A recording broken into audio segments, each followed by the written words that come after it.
I think they do that on purpose.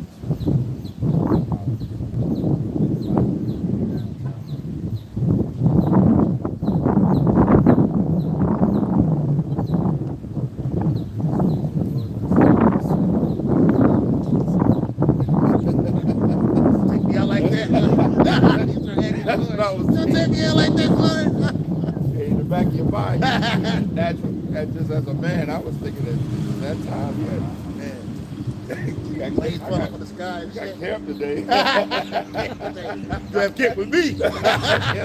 So that's what I was thinking. I said, Lord, I got camp today. Wrong time. For real. Because you know I'm close to the airport. I see the planes going. I said, man, that's not close.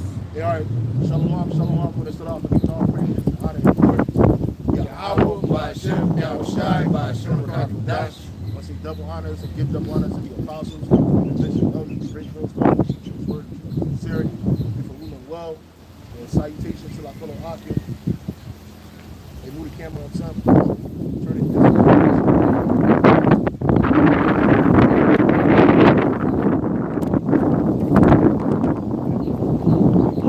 That's fine. Good.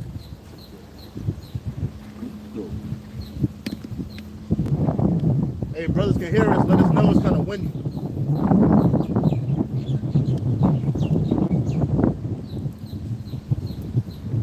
All right.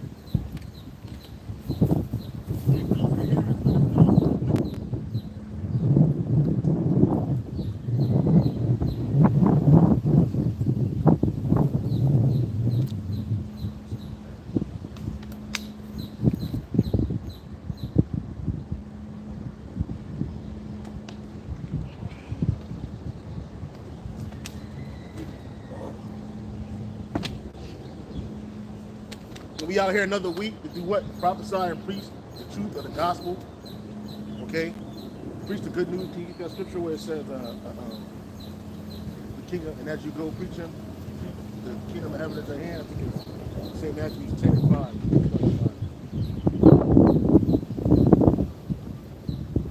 Which is called the Great Commission.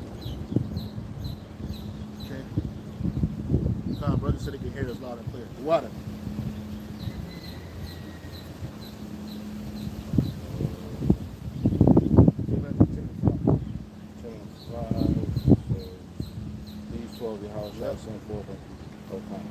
This is the book of Matthew, chapter 10 and verse 5. These 12 Yahushai sent forth and commanded them, saying, Go not into the way of the Gentiles, and into any city of the Samaritans enter ye not, but go rather to the lost sheep of the house of Israel. And as ye go, preach, saying, The kingdom of heaven is at hand. Right, that's what we here to tell our people. People on the side here, so many people, Latinos, Native Americans, so many people, when you prophesy, you do like the other nations, hey, the kingdom of heaven is at hand. They have no time to prepare. Come back to our nationality, come back to our God, all right? We do the things that are convenient for us, not convenient, but the things that are exemplified of the Israelites, of the ancient Israelites. They can't sit here and talk about the customs of this world, man, and how, like, you basically forced to follow that shit, even if you don't want to. You know what I'm saying? They all, that's what we get a day off, like Christmas, and like Thanksgiving and some shit. But those are not our customary ways. Those are ways of evil. And that's what we're preaching to our people is that what? We're going to the lost sheep of the house of Israel. We're the lost sheep of the house of Israel. People that's on the side.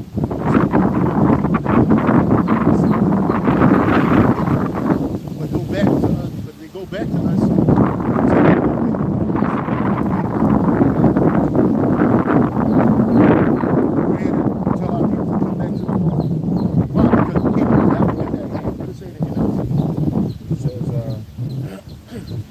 Go and announce to them that the kingdom of heaven is near.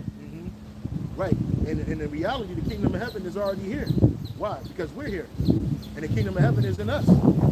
You know what I'm saying? The kingdom of heaven is starting with us. Like man. It's starting with the elect just like man. Lord won't use part of that number. And that's what we're trying to be a part of. And the kingdom of heaven is really is at hand. So again, that being at hand,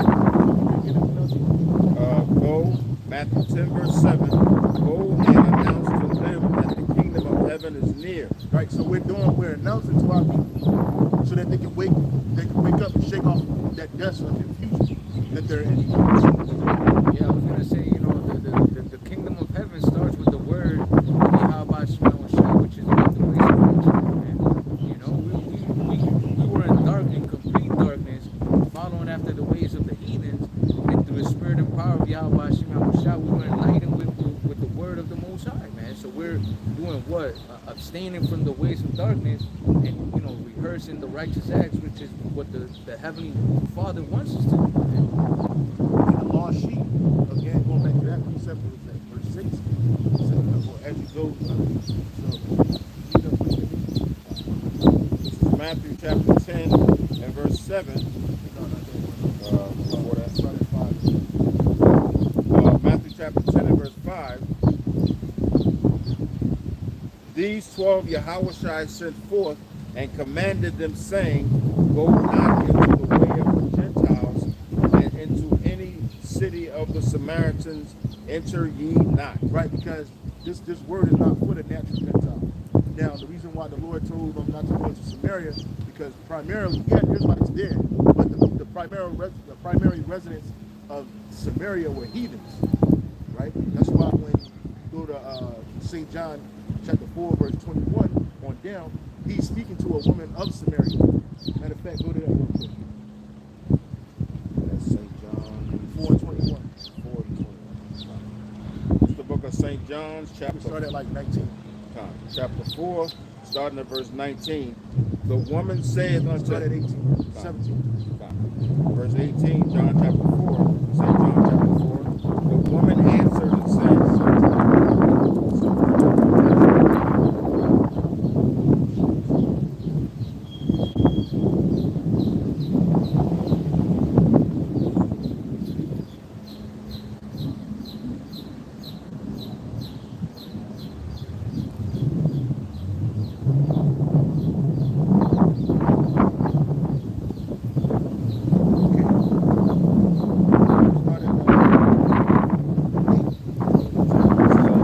St. John chapter 4, verse 8.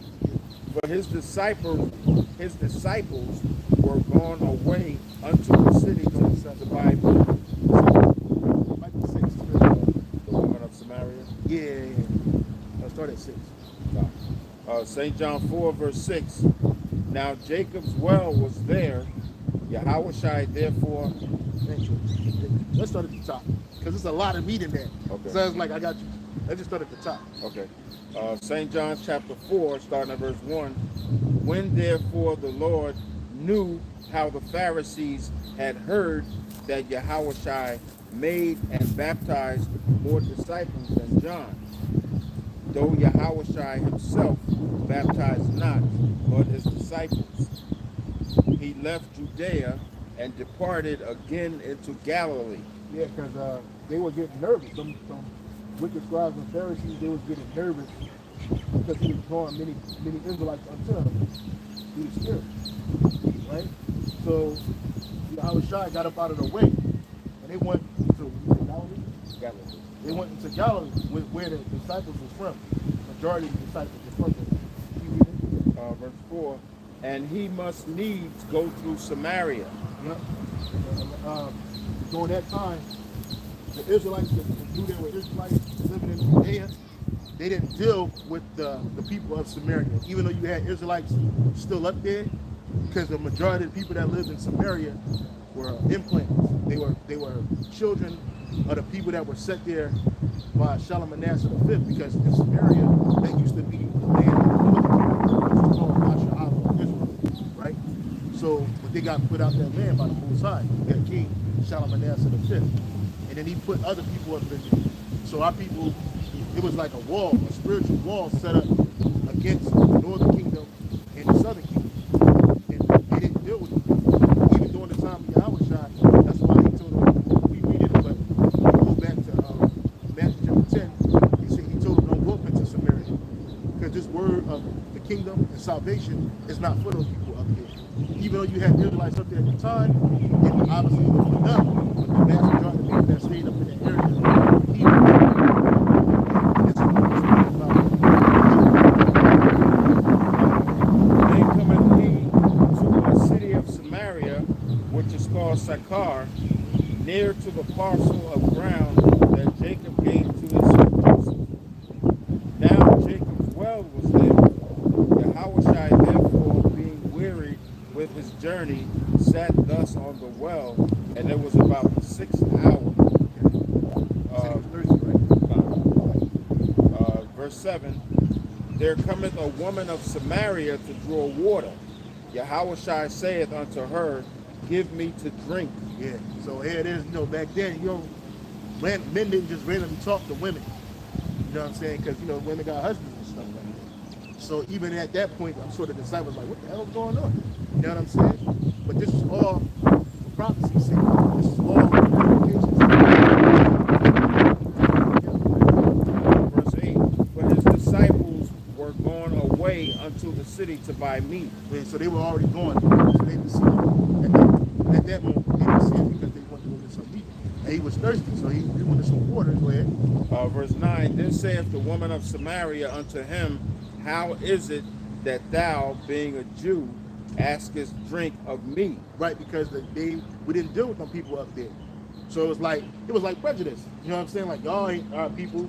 Y'all ain't the Lord's people. We know how y'all got up in there, man.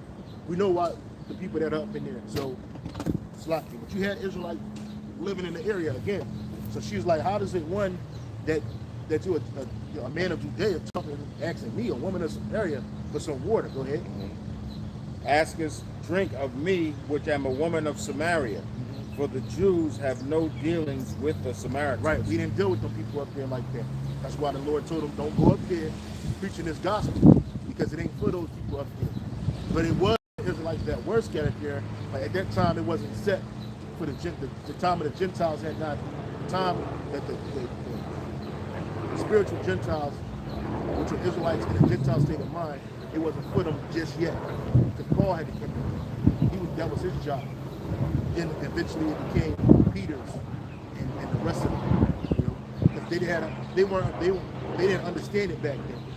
So that, while Yahushua had the disciples, he was teaching them. A disciple is a person that's being taught. We're disciples, but we're also apostles too. Because the word apostle means sent out. Right? We under tutelage of the bishop, the apostle elders, the bishop elders, the spirit power of Yahushua. But now we already got the whole thing, so now we teach the Israelites that are scattered around. Right? So let's keep on. Verse 10, Yahushua answered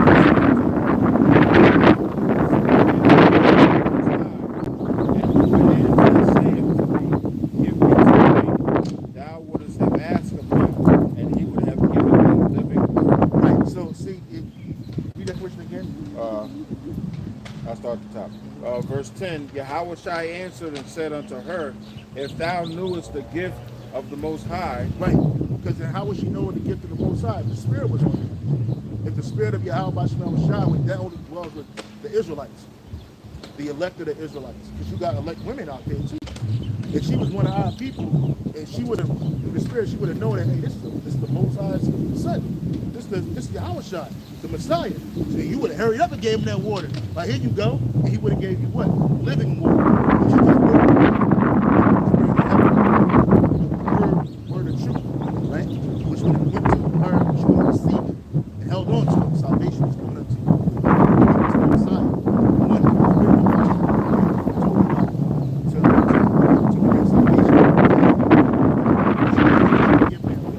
he would have, because that water would have changed, that physical water would have started that spiritual conversation. He would have gave her that living water. And that's what we're giving our people. We're giving our people this living water. All right? So when you clicking through YouTube, you might stumble upon our videos through the spirit of power Yahushua. you're like, oh shit. And then you start listening. You're like, oh, what? I'm an Israelite? Salvation for me? What? Now we give that exchange for living water. And you see us as prophets of the Lord. Go ahead. If thou knewest the gift of the Most High, and who it is that saith to thee, give me to drink, thou wouldest have asked of him, and he would have given thee living water. Yep. The woman saith unto him, Sir, thou hast nothing to draw with, and the well is deep. From whence then hast thou that living water? So she couldn't even understand what he was talking about. He was talking about this word, this truth. And whence where he had that living water, it come from his father, Yahweh. So she was like, so she couldn't even understand the parable that he was speaking to her. Showing you that much more that she was just, she's far away. She's not, she don't even have it. Go ahead. Art thou greater than our father Jacob? Which Jacob wasn't her father. But because they lived in that land, remember, we're not going to read the story, but you brothers can look it up. I think it's in the book of Kings, where that Levite priest had to go up there and teach them the ways of our people. Matter of fact, go ahead and get it. Hold that. We're going to get to the math. We're going to get that to math. I just want to give you an understanding. It says, shout and answer.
The book of 2 Kings, chapter 17 and verse 24, says, cities of Israel are filled with strangers. Yeah, so here it is. If you read that chapter, you'll read up. It'll tell you that, King Shalmaneser, the Assyrian, he took the northern kingdom into captivity, along with King Hoshea, right? It'll tell you, he took the Israelites out of that land. The majority of them, he sent strangers in that land. And so this woman that we're reading about in St. John, she's one of those children of the strangers. But remember, that was a large gap. Like, I don't even know how many years that was, but it was a lot of years. Those people been sitting up in that land, and they had to learn. So in their mind, they were like, we're Israelites too. Jacob's our father. We've been following these ways. But in reality, that wasn't the truth. So go ahead, brother. It's 2 Kings 17 and 24. It says, and the king of Assyria brought men from Babylon and from Cutha and from Ava. So he brought a lot of Syrians, and he brought Assyrians because that was a that was a Syrian captivity. So he brought people from Babylon, which a lot of those people were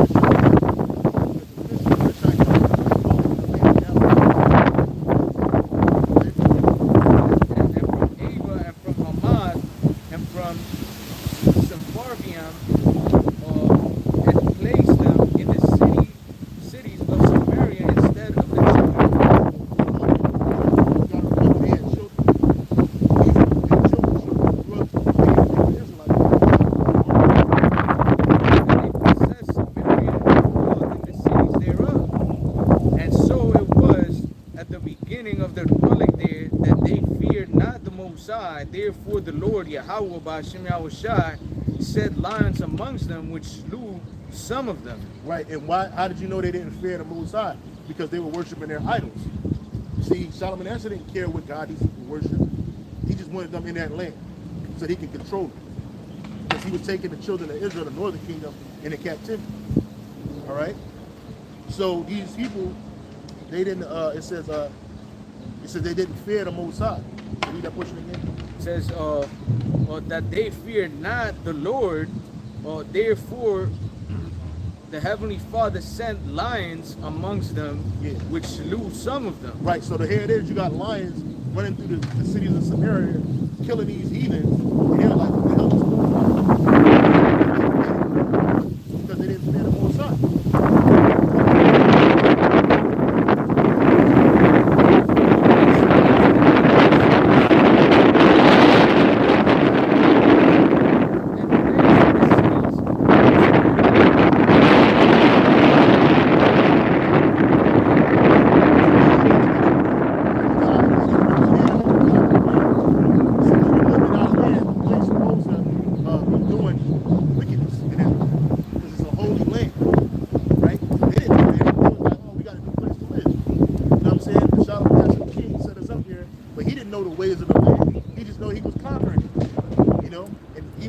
Today, a lot of that hell that them people catching over there in the land of Israel, yeah, it's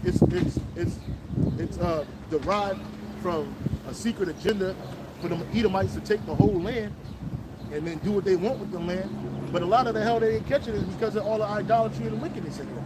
You got them heathens over there today, worshiping Allah, worshiping Jesus, worshiping Buddha. You know what I'm saying? Worshiping all of these idols, Satan. You know what I mean? And they wonder why that place is so fucked up and arid and dry and dead. That's supposed to be the promised land. Like I was watching, I was going to do a video on it. Hopefully I'll still remember to do it. There's a lead singer from Kiss. He's a so-called Jew. And his name is Gene Simmons. But he changed his name from like Gene something to some heathen name.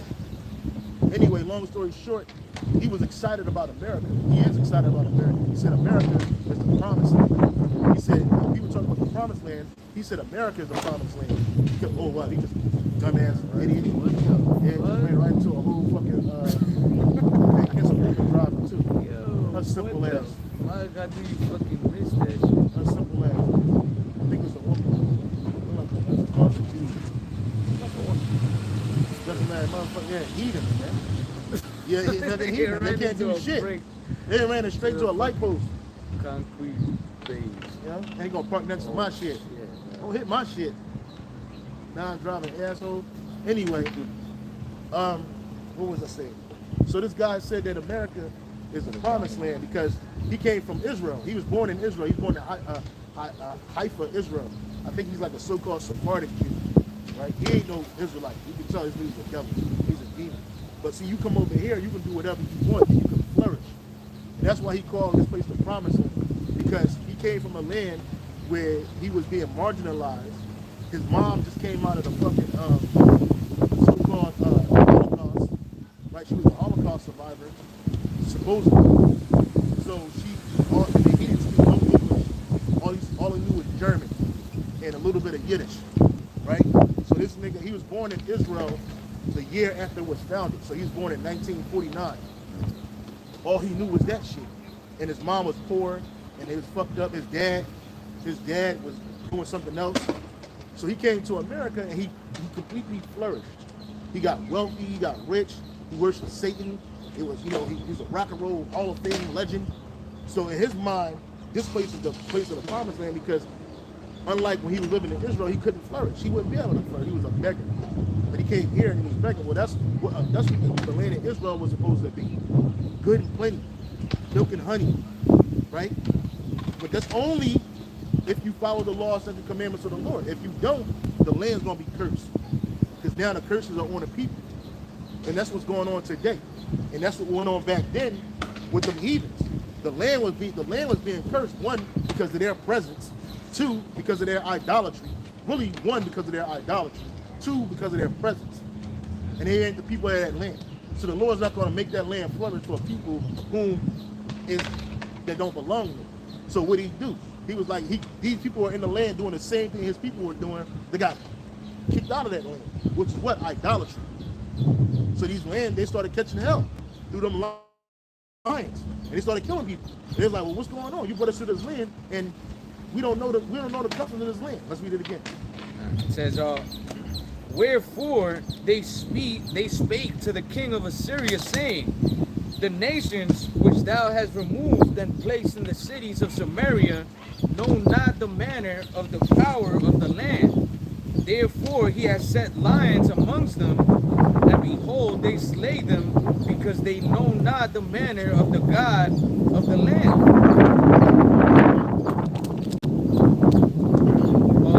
2 Kings 17:26. Wherefore they spake to the king of Assyria, saying, the nations which thou hast removed and placed in the cities of Samaria know not the manner of the God of the land. Therefore he has set lions amongst them, and behold, they slay them, because they know not the manner of the God of the land. So here it is. They were brought into a land, but they didn't know the manners. They just knew that they were brought into these houses and put into a land that wasn't good.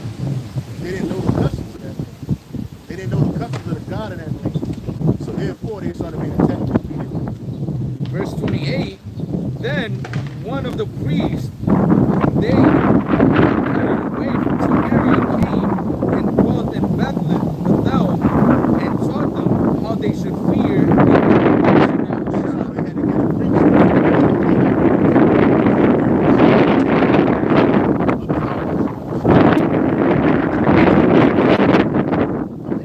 The first thing they had to do was get rid of those idols. That's what they were supposed to do. Let's keep on reading. Howbeit every nation made gods of their own and put them in the houses. The Samaritans had made every nation in their cities wherein they dwelt. Right, so here it is. He gave them what to do. First of all, they had the idols. So what they did was they were going to go and they set the idols. They set the idols.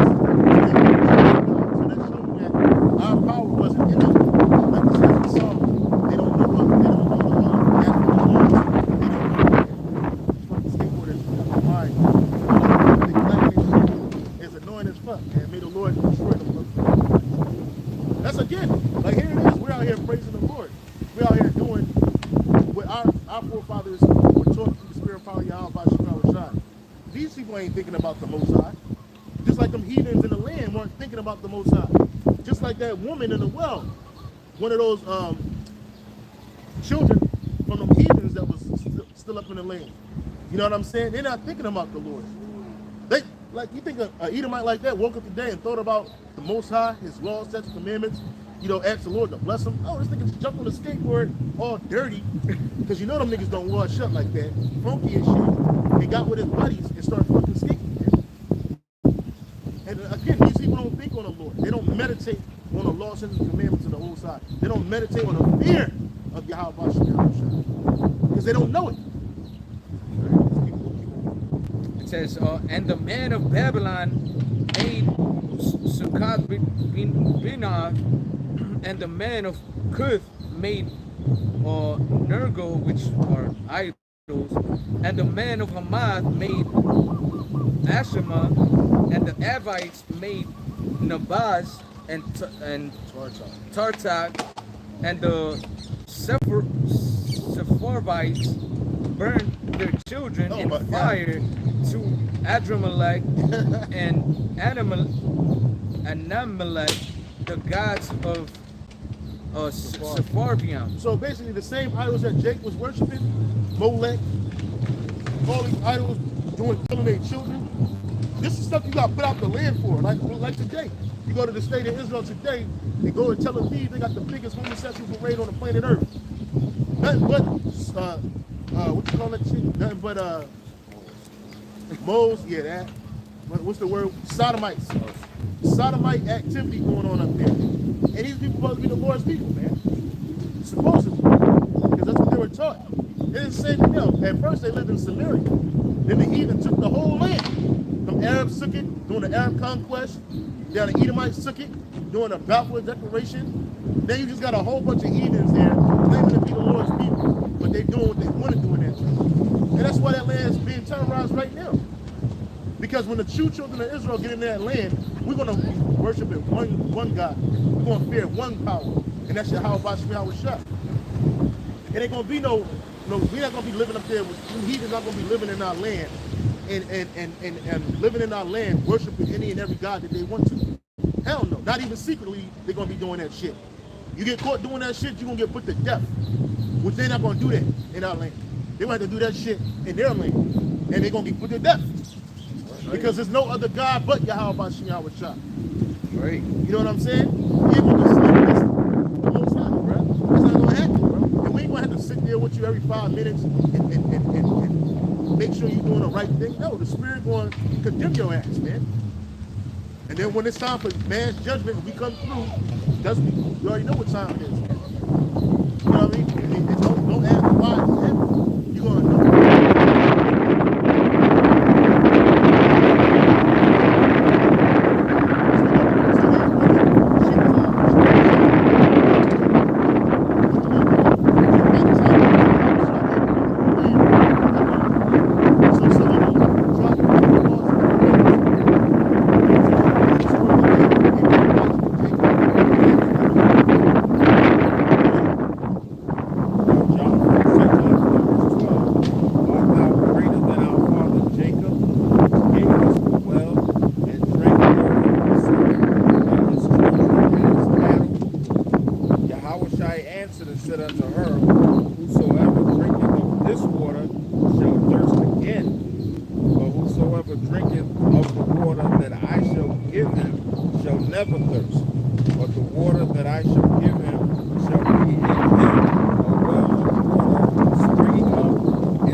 We had the living word of Yahweh Shai, we don't need no other power. We ain't looking for no other God. We don't believe in no other way. This is it. We're not thirsty no more. We drinking plenty. We're eating plenty through the Spirit.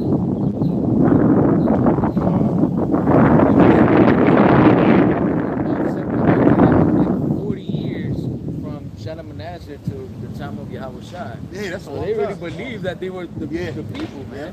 Yeah, back then, by that time, them people, they were entrenched already. Yeah. They were worshiping their idols, but then they were worshiping, they call themselves worshiping the Lord. They were basically and that's why that woman said about her father Jacob. You hear that verse again?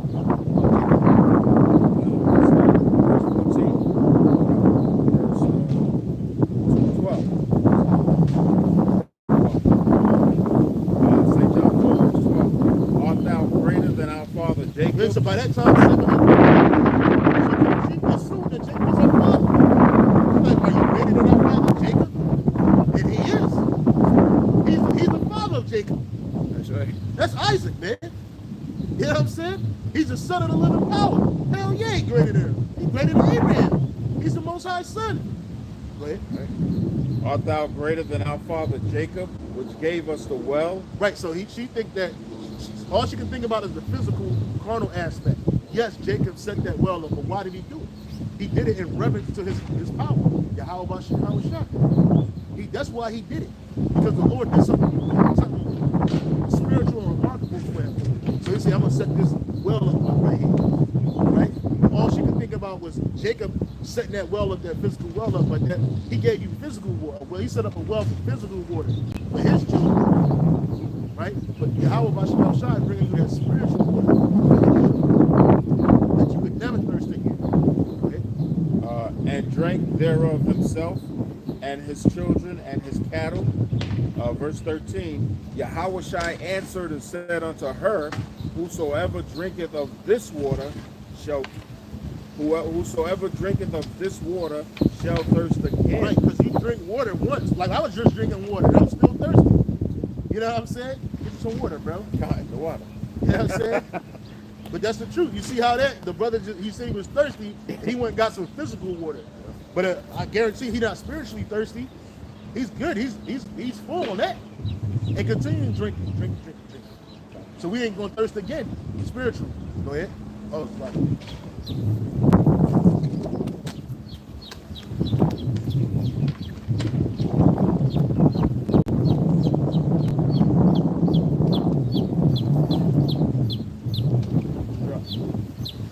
Oh wow, that's beautiful, man. Yeah, that's Rockadaya. And look, it's comfortable around us, bro. Yeah. Look at his mom. I thought I dropped something because it's black. Look how cute it is, man. Yeah, that's the spirit, man. Yeah. Go ahead, bro. St. John 4, verse 15, the woman saith unto him, Sir, give me this water that I thirst not, neither come hither to draw. Yeah. You know, there she was like, Sir, give me this water she was asking for that water, but she wasn't asking for the spiritual water. She was asking for physical water.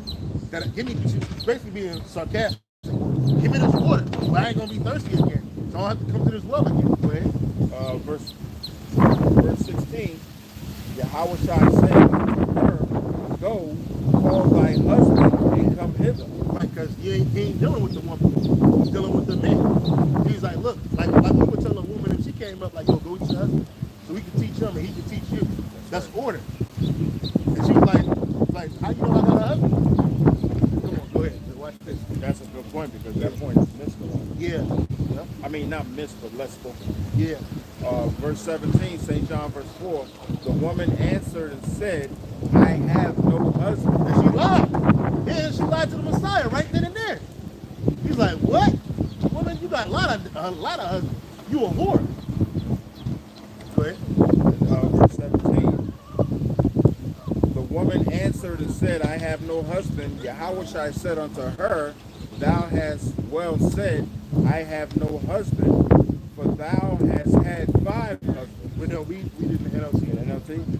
I don't have a husband, the woman replied. Yahushua said, You're right, you don't have a husband, for you have had 5 husbands. Yeah, because you have a whole bunch of men.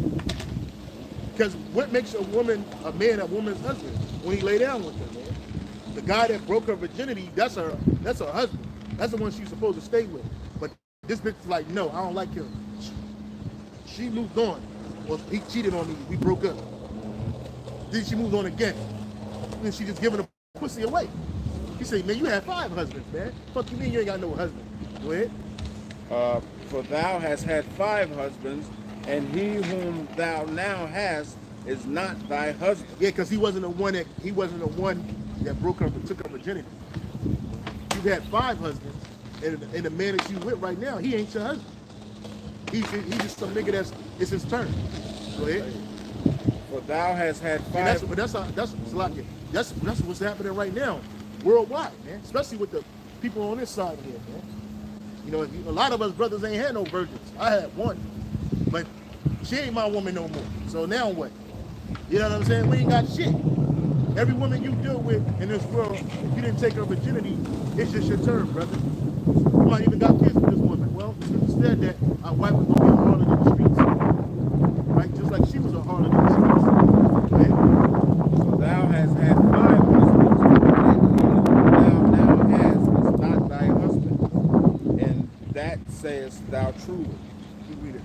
The woman saith unto him, Sir, I perceive that thou art a prophet.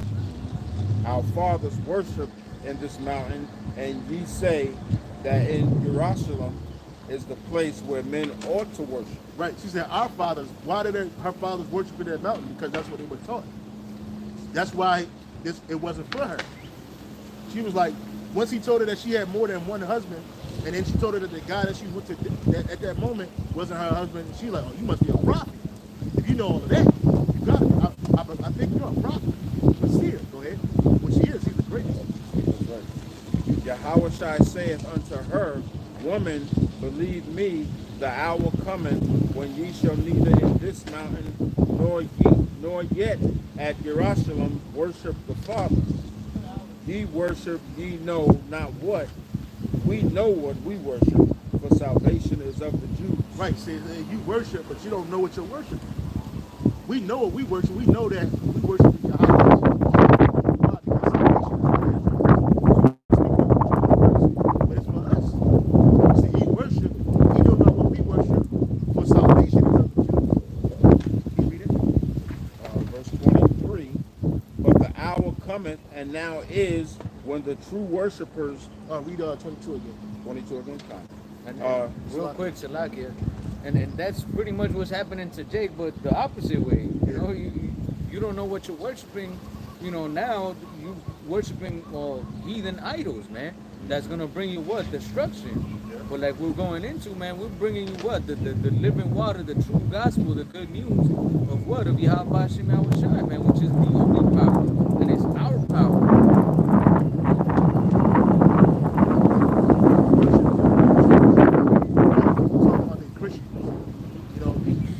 Other religions. I'm a Muslim. I'm a Buddhist. You don't know what you worship. These people. Let's go back to Christianity. The vast majority of people that call themselves Christianity, it's just by name. Some shit that they grew up in. You worship you follow some rituals that your mother, your father might have taught you, and you think that the Lord is dealing with you. You just associate yourself with that shit. Then you got those people that go to church weekly, daily. They think that they worshiping the Lord the right way. You worship, you don't know what you worship. Because salvation is not for everybody. In this world, we're taught through Christianity that salvation is for any and everybody. Every time they talk about the one that we call a God, Jesus Christ, which when they say God, that's not talking about the Most High. When you say Jesus, they're not talking about his son Yahushua. That's talking about some Edomites. And these two Edomites named God and Jesus died for everybody's sins. It don't even matter if people don't even worship them. They just died for their sins. Then you ask them, well, who is salvation for? They'll be like, well, salvation's for everybody. And not only these heathens say this shit, Jakes that are in the heathen mindset say this same shit, man. I remember having a conversation with my dad the last time I saw him. I said, like, yo, who is salvation for? Well, it's for everybody. Because my dad, he supposedly goes to church now, right? He's all into the church. When I was growing up, he was a Muslim. He barely followed that shit. Now he goes to Christian church. He really into that shit. So I asked him, who is salvation for? He said, for everybody. I said, no, that's not true. I sat down there and opened the scriptures up with him. He started getting tired. And I was like, yeah. You know what I'm saying? I was like, yeah, this ain't for him. It's not for my dad. And I love my pops, but fuck that. I don't love him more than Yahweh Shem Yahushai. You know what I'm saying? He cool. He all right. But you ain't got the truth. And he's just a sign and symptom of many Israelites. You so-called Latin tribes, y'all are fucking drunk. You really believe a white man loves you. The same man that destroyed you, raped you, stole your land, ostracized you, put you in slavery, fucked you up, gave you Spanish, gave you Portuguese. You really believe that your God is a so-called white man. This motherfucker. Okay? So you're going too. Because you be like, oh, Jesus Christians love everybody. This white dude, he just loves everybody. Mind you, living in a world where you can't even find out one Edomite, so-called white person, that truly loves everybody. They'll say it in word, oh, I love everybody. Give me your money. Give me your house. Give me your house. Give me your key. You love me, right? You say you're going to give me, I need these things. Give these things to me. No, they know you ain't going to do that shit. I wouldn't want it anyway because it's fucked up. But the point of the matter is that it shows you that. So there's never been not one walking Edomite on this earth, dead or alive, that ever loved everybody. But you believe this story, this well-crafted story that took the truth and turned it into a lie. You believe the lie more than you believe the truth, even though the truth is right there in front of you. You see? So you worship, you don't know what we worship. Let's go back to that. Go make a point. Really? Salakia, truth. Key word, truth. In John 8:32, Yahushua said what? Ye shall know the truth, and the truth will make you free. that was what he said, right? This truth makes you free from all that other garbage, all that other false religions, philosophies, Muslim, Christians that don't know the truth. You don't know the truth, because if you had the truth, which can only come from Yahweh Shai, then you'll be free from all that. Yeah, you'll be free from the spiritual prison that you're in. That's right. There you go. That's right. Free, real freedom. This truth is even though we're in this wicked world, we still have this truth that makes us free from all the what we say? The spiritual prison. The spiritual prison. Yeah, we were actually, you know, talking about that. You know, people live in in this world, and it's like a unrealistic fantasy world, man. They really believe that there's no evil. They really believe that the people in power are just like for the benefit of everybody. Like, nah, man. There's some people that really don't believe that there's nobody in the world that's out to do evil, man. Yeah, and that's a lie. Yeah. I was watching The Godfather, I think part 2, right? And Michael was talking to his wife, Kate, and she was tired of the fact that he was a mafia boss, and Kate wasn't Italian, but she was tired that he was a mafia boss and that he was killing all these people. And he was like, he told her basically, she told him, she said, Michael, the government doesn't kill people. He was like, come on, Kate. Now who's the naive one? You know what I'm saying? Because in her mind, the government, they supposed to take care of the things that you need. You know, they pass laws, but they won't kill people. And you fucking crazy. I'm like, bitch, the government kills people every day. You know, those are the biggest crime bosses on the planet Earth. These senators, these congressmen, your presidents, man. All they do is kill and lie to people. She said the government doesn't kill and lie to people. He's like, come on, Kate. That's who's exactly the what name? I'm talking about. Yeah, the woman. When you pulled up. Yeah, oh, yeah, that's a spirit. There you go. That's a true spirit. These people are high places. All they do is commit lies and robbery. And they show you in these different movies, in these different, pictures and shit, that they really be doing that shit. You know? But you put these people up on a moral highway. But these people don't have any. There wouldn't be a need for a mafia if it wasn't an illicit trade going on, which they both work hand in hand anyway, because it's both ran by the so-called Jews. If you saw The Godfather 1 and 2, you know that the one that was behind it was a Jew that was set up by an Italian. Hyman Roth, that wasn't even a nigga name. That nigga name was Hyman some other shit, but he didn't like his name. Kowalski or some shit. So Vito Corleone changed his name. He said, who's the guy that you look up to the most?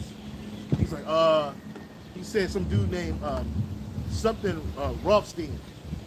He said, okay, then your name's gonna be Hyman Roth.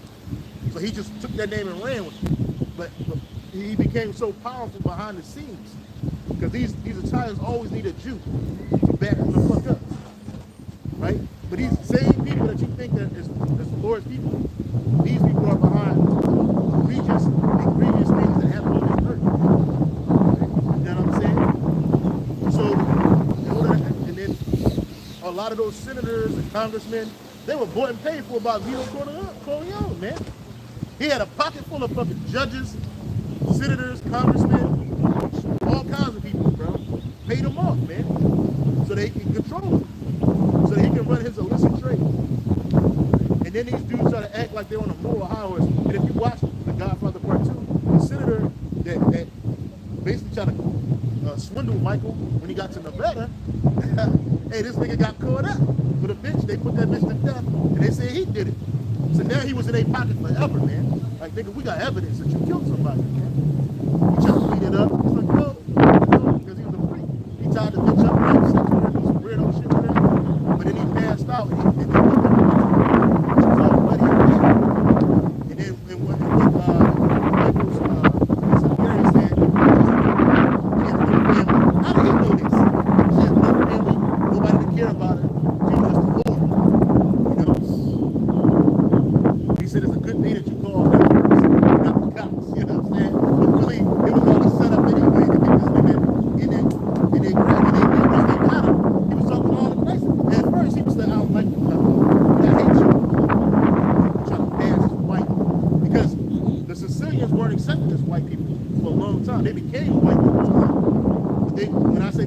white, meaning that they became accepted as so-called white over time in certain areas, right?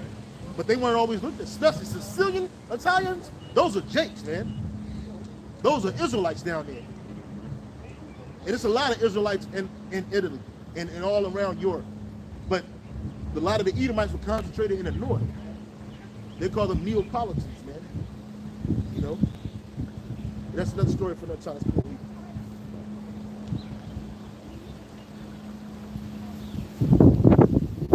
St. John 4, verse 22. Ye worship, ye know not what. Right, so we were talking about that. These people worship, but you don't know what you worship. You don't know the God that you're worshiping. When you open the Bible up, you start reading these scriptures, you act like they pertain to you, and they don't. Like these heathens, get Jeremiah 3 and 24 or 26, where it says, surely in vain is salvation for hope for the hills, man.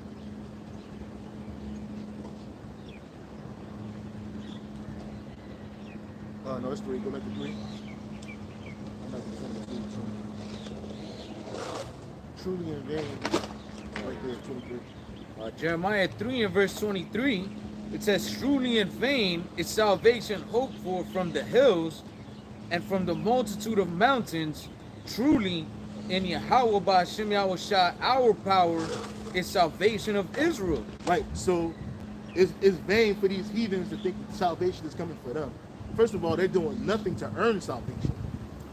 Okay? First and foremost, really, salvation is for the children of Israel from the beginning of the earth. It was already set.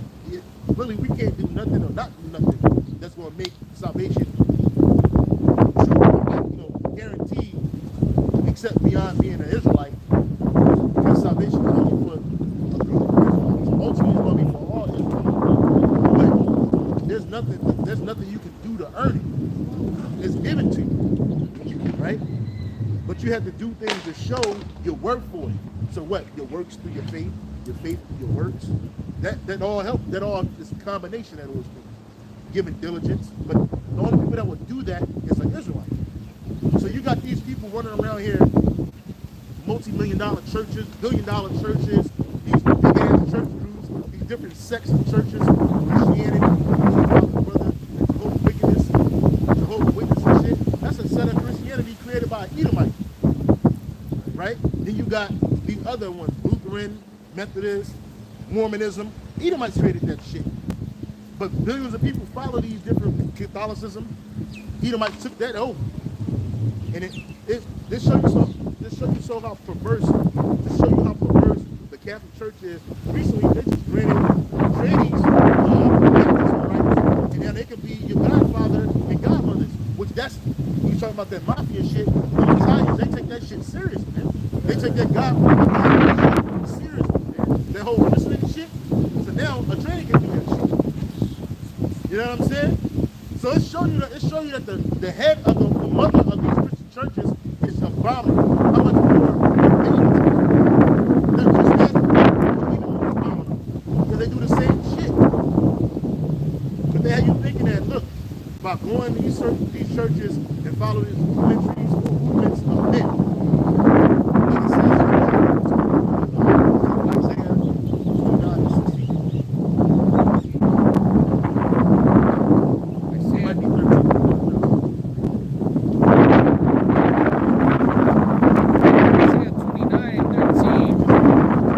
Isaiah 29:13. And so the Lord says, these people say they are mine, they honor me when they lived, but their hearts are far from me, and they worship, and their worship of me is nothing but man-made rules learned by rote.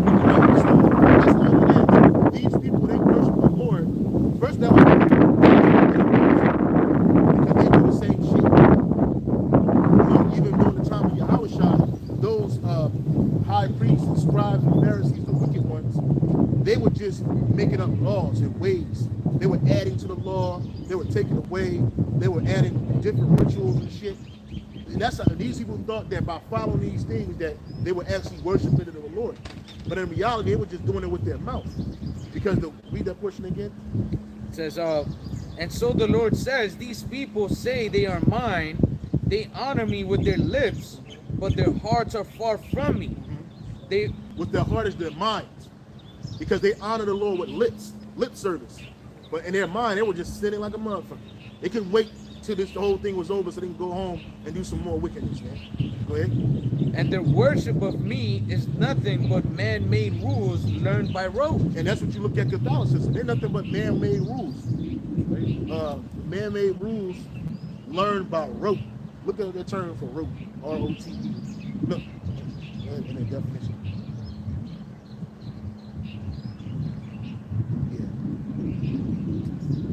Yeah. Mechanical or habitual repetition. So that's why the Hail Marys, the full of grace and shit, giving somebody 35 Hail Marys. Those are all rituals and repetition. That's right. Just like Islam. The motherfuckers pray 5 times a day and beat their head on a fucking rug in the middle of the desert. That's right. And like, you think Jakes in America, they take it to the next level too. But I was in Iraq, man, the motherfuckers have to pull their cars over, bro, and take out that dusty ass rug, or they might just get on the ground. Real talk. I seen this with my own eyes. They pull their car, when that alarm go off, that that bullshit go off, motherfuckers stop. What they doing? Yeah. And they get to praying, bro. They get to praying. Them niggas will throw themselves down no matter what they doing. They could be in the middle of chopping somebody's head off. Oh, time to praise Allah. And what do? It's a repetition. And go to Jeremiah 10:1. Yeah, and the Catholic Church, you know, remember that Jake was ruling over, and those Jakes were pretty much unbelievers at first, and they mixed what paganism with the scriptures, man. So they had to come up with new rituals because they wasn't about to do the right thing, you know. So they started creating these rituals that, like we're reading, it was just repetition to drill it into the minds of the people, man. Like to program the people to do after their religion, after their idol worshiping, man. Yep, that's all it was. Even during the time of King James, when you read the King James 1611 in the introduction, it tells you that the Catholic Church, they didn't want everybody to have a Bible. Why? Because especially the poor, they didn't want them to have the Bible because they wanted to control the people. So they control the people through what? Rudiments, repetition, shit that wrote. Read the definition. It says definition of rote, or mechanical or habitual repetition of something to be learned. So that's what that was. They kept mechanical or habitual repetition. Habitual means you just constantly do it all the time. So when they started, because they was using religion, they were using the Bible, they were using Christianity to control people. That's right. So they can control their pockets. A lot of the power behind a lot of these medieval thrones were the Catholic Church. They didn't have to be the boss, meaning they didn't have to be the actual king. They wanted to be the power behind the throne. That's why you have people like Henry VIII. He created his own version of church because he's like, you niggas said I can't get a divorce. Fuck that shit. I'm gonna create the Church of England, and I'm gonna divorce this bitch because I'm tired of her, and I'm gonna marry my side hoe. You know what I'm saying? That's what he did. He created the Church of England, all because he wanted to do something. Look at the synonyms. It says mechanically or automatically, without thinking, unthinkingly, parrot fashion, mindlessly. And the scriptures tell us to what? To search out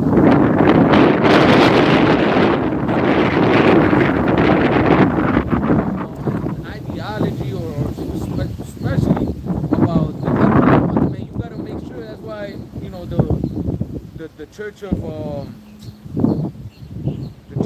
of Berea, what did they do? They examined and went through the scriptures and searched out to see if the things that the apostles were telling them was true, man. Yeah. And that's what a true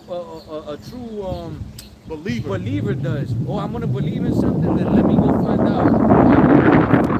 Whatever it is that you're into is the right, then let me do some research and prove that these things are right, man. Yeah, you just can't just tell somebody something. Yeah. Paul said that. It was like, well, you don't gotta listen to me. Look it up. Search it out. And that's why the Church of Berea got more praise than the Church of Thessalonica. And Thessalonica was good. They was on point with a lot of stuff. But they just listened to things. They didn't search it out. And that's what people that follow these different religions do, particularly Christianity. The vast majority of people that call themselves Christians, they don't read the Bible with understanding. They don't search things out. They ain't looking up the Greek. The people that do that are the people that's rule over them. So they go to these seminary schools and they start going into different languages that the Bible was written in: Hebrew, Greek, Latin, the King's English. And so they start getting these different breakdowns by these different people that you read about in the when you go to the Blue Letter, and they'll show you the commentaries. They start writing papers on the people like David Kuzik. You know, these people go into these different portions that the average Christian will never go into. The furthest a Christian will ever get into is a door to church. And then they'll sit down and maybe get some money. That's the furthest they'll get into. The average Christian is not trying to be a doctor, not trying to earn a doctorate degree in divinity, a DD, right? The average Christian is not trying to become a pastor of people. Then when they do find those people, that's when the Christian church, they sifting people out like that. They want to, if the dude might got a knack for research and stuff like that, right? And learning, right? Now we want to see if this dude got any charisma. Can he lead people? And he don't necessarily got to have a DD. He could be earning it. But if he's got charisma, they're going to use that guy. Because of what? He's going to bring in more people. And the more people that come in, the more money. And that's what the Catholic Church got into. Because it was all about money for them niggas. And then they started waging wars. True Christians, the true believers of Yahweh Shai, we weren't doing that kind of shit, bro. It was not waging war against nobody, bro. We believed in the Messiah. And the true Christians were Jakes, were Jews, Israelites. Israelites, man, that believed on Yahweh. But they took that, you had some wicked ass niggas, them grievous wolves, crept in unawares, create these different sects, and these different sects became powerful over time, like the Pharisees, like the scribes, and all these other weirdos, man. Then you had Catholicism. Then they start breaking up evangelical and Protestant and Methodist and Lutheran and all this other weirdo shit. And now you got what you got today. A bunch of non-thinking, a bunch of robots, a bunch of rotes, mindless people walking around talking about they believe in God. Parrot fashion. Parrot fashion and motherfuckers. Look on that word. What that mean, parrot fashion? Nah, it doesn't have a definition. Oh yeah. I'm But para, I know para meaning false. Yeah. So it's a false fashion. That's where you get the word parody from. So these people do the same shit. And that's what those people were doing in Israel and during the time of the Gmshawaii. Let's go back to that. The answer. Oh, go to Jeremiah 10 and 1. And get what you got. I've been holding Jeremiah chapter 10, verse 2 on deck. Jeremiah chapter 10, starting verse 1. Hear ye the word of the Lord. Hear ye the word which the Lord, Yahweh Bashem Hashad. Go ahead, brother. Jeremiah 10, verse 2. Hear ye the word which the Lord, Yahweh Bashem Hashad, speaketh unto you, O house of Israel. Thus saith the Lord Yahweh Bashem Hashad, learn not the way of the heathen, and be not dismayed at the signs of heaven. Yeah, that's what people have done. They learn the ways of the heathen. That's what our people have done. Because the heathen, they're dismayed at the signs of heaven. Oh, the sun turned black. It was an eclipse. Oh, the world's going to end. They got thunder outside. Oh, the God of thunder is upset with us. Let us pray. Let us kill a kid and a child and sacrifice it unto this idol. Right? They just bug out. So the Lord told us not to learn a way to be. Then it goes into what we call Christmas today, when they would cut a tree out the woods and they would set it up and they would give presents, not because they wanted the kids to open it up the next day, but so that idol wouldn't kill them. That's what they would do. And they would deck it with real gold and real silver. But the tree couldn't do shit. Nigga, it was dead. It must need be born. You had to water that motherfucker. Because when you come in the next day, it'd be dead. But the people that were the high priests of these idols, those were the ones that were benefiting from these gifts. You go to the story of Bel and the Dragon. You brothers, you need to read that story. You go to Bel and the Dragon, and Jeremiah said, man, this motherfucker ain't alive. This motherfucker can't even wipe the dust off his ass. I got a scientific test. a spiritual scientific test. Throw some sand on the ground, right? Lock this up, put a seal on it. Put all that shit that you got in there, the food and shit that y'all like to worship, they give these idols, put it all in there. And then the next morning, the seal is not be broken because nobody's gonna break the king's seal. It's the king's own seal, right? They open it up. As soon as motherfucker open it up, the king got excited. Oh my God, the food is good. This idol did this. Well, then the thing was like, started laughing. Look at all these little footprints on the ground. Whose footprints are those? Was not this place sealed last night? And the king said, yeah. He said, whose are these? They look like a men and women and children feet prints. Come to find out it was a fucking trap door in the motherfucker, bro. And the motherfuckers was coming up in there eating, taking shit, and guess what ended up happening? The motherfuckers got put to death. And then the people got so offended that Daniel started tearing these idols up through the spirit and power of the house all the time that they tried to get him killed, throwing him in the lion's den again. And that was the second time he got thrown to the lion's den. Because of this nigga, because of these niggas. So it's the same thing now. When you go to these churches, these big or small churches, these priests, which are the pastors, and their minions, their children, their wives, and the guys that follow them, those are the guys that are eating these different sacrifices that you're giving these gods.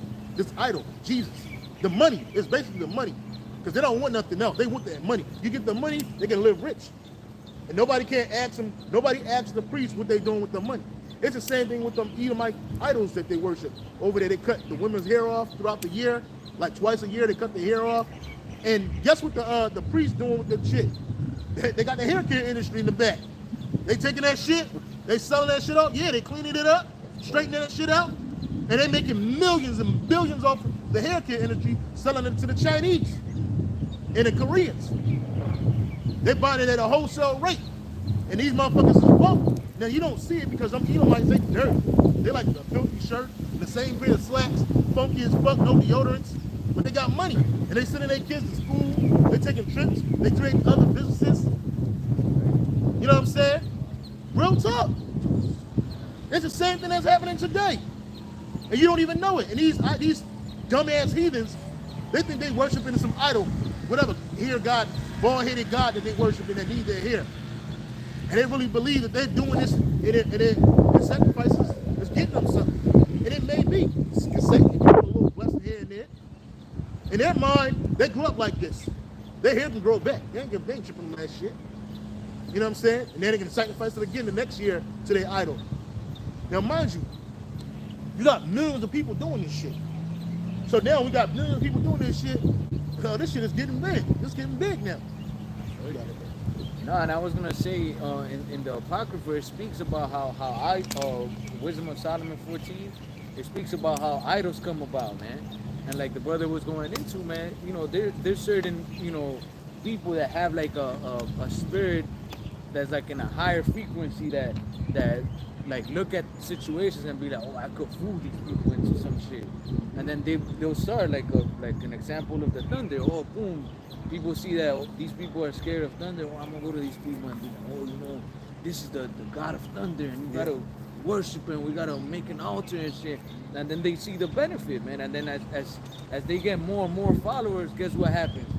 You get more money, you get more attention, more power, and that's what these religions are, man. The Catholic Church to any sect of the churches, man. You got fucking churches all throughout the world, man, that they be following after. They'll make up some bullshit. Oh, the Church of Saint some bullshit. And then you got people following after them, man. I seen some fucking Dominican guy. He was he made like a little church. And then he was saying like, oh yeah, come and give your donations and whatever. And blah, blah. And then people came up and he was like counting as they were fucking dropping the donations and whatever. And he was like 1, 2, 3, 4. And then he got to like 17 or some shit. And he was like, no, the prophet said 20. Y'all gotta give me 20. If the prophet said 10, then I'll accept 10. But people was in the fucking church, man. So that you see the simplicity of people, man. And what real God, what true God actually needs your bullshit money? Is first of all, they're nothing but talismans anyway with demonic demons on that shit. The Most High don't need your fucking money. Now, you know, we in the truth, we in the faith, you know, we got things called tithing and giving alms and charity. But that's building up our spiritual bank accounts.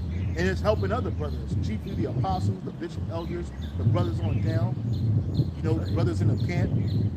So that's you showing charity one to another, because it helping. The money is a defense in this world, the money that we have. But we ain't bleeding brothers out. You don't see us beating brothers over the head like, yo, bro, I need that right now. You need to bring it. You ain't paid this much money in a minute. Yeah, you can't come to camp. You got to stand on the other side, brother. Like, fuck no, man. You bugging the fuck out. You know what I'm saying? We barely making it in this society. We poor. You know what I'm saying? When if you add us, you put us up next to the average person getting bread, we can consider it poor. You know what I'm saying? I was thinking of that Joel Osteen bullshit that the person asked him for a prayer and he was like, "Oh, yeah. have you doing?" Imagine a brother in need of an anointing or a prayer over them, and brothers be like, "Oh, nah, you gotta play the premium prayer price package. and shit." Yeah. Like, what the fuck? Yeah, That's not godly at all, man. And then he tried to deny it, but it was on his website. $50. You had to pay $50 for the premium prayer package, man. Where's that in the scriptures, man? I can't get a prayer because I'm broke. I only got 25, so I only get half a prayer. Like, get the fuck out of here, bro. So called. Yeah, and that's because these people are stupid. The vast majority of the people on this side here are dumb. The scripture says, "For my people, among my people, are the foolish, man. The heathens are naturally stupid. But Jake, you just dumb because you don't know." That was it on Jeremiah. You had something else? I was thinking, is it Jeremiah 4:22? My children are sottish. Yeah. Oh, yeah. And also on another level, they're just con artists. Yeah. That's con artists. That's all that is.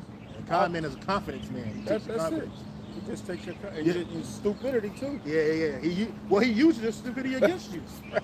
A con man will use your naivety and because people the average person believes that the person that's dealing with them really has their best interest. Yes. If somebody is well dressed and they're confident in their speech, you're like, this guy's not gonna steal from me, but you don't know this nigga's a robber, man. Yes. We've all been victims of that shit in this world. Yeah. Hey, them Elamites, they're masters of that shit. They'll call you up on the phone, they'll send you an email talking about they're gonna give you $10,000 if you give them your bank information, and then they'll send a bogus check in your name and try to cash that shit at your bank. Yeah. You know? Bug outs, man. And then when you tell them, like, look, nigga, no, you lying. The FBI they click when they hang up the phone.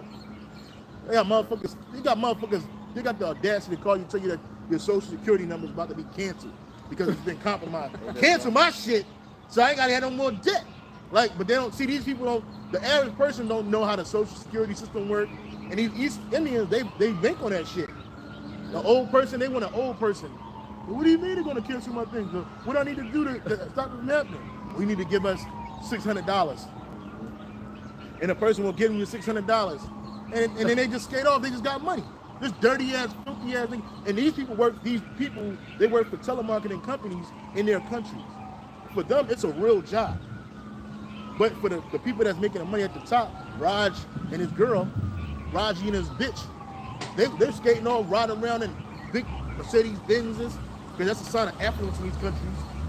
Dressing in these cloaks, putting perfumes on, eating at the nicest restaurants, all because people are stupid. The average people are dumb. They're without. The latest even the latest con that's going on over here on this island is people calling random people at the telephone book or whatever and saying that they're police officers and asking them for money. And people no, it's working. Y'all bet it is. So People don't want to get on case. Like, what? They took out a page in the newspaper, because we get the newspaper at the plantation every day, and I read it. And I say, you got to be stupid. A guy calls you and says he's a police officer. You have fines or tickets or whatever they say, and you have to pay this amount of money, and people pay it. And the crazy thing about it is because they're so stupid, they're not gonna look it up until it's too late. And then it becomes a small story in the paper. Yeah. But yet these con men, they on to the next con. Because you ain't catching them. They done did the phone number was a burner number. They just got that off you. Then they got the cash. Now you stuck. You got a big cash out there. They don't got no police officer. Once they write a ticket, that's it. That's their job is done. Then it goes to the state and the municipal. And they don't go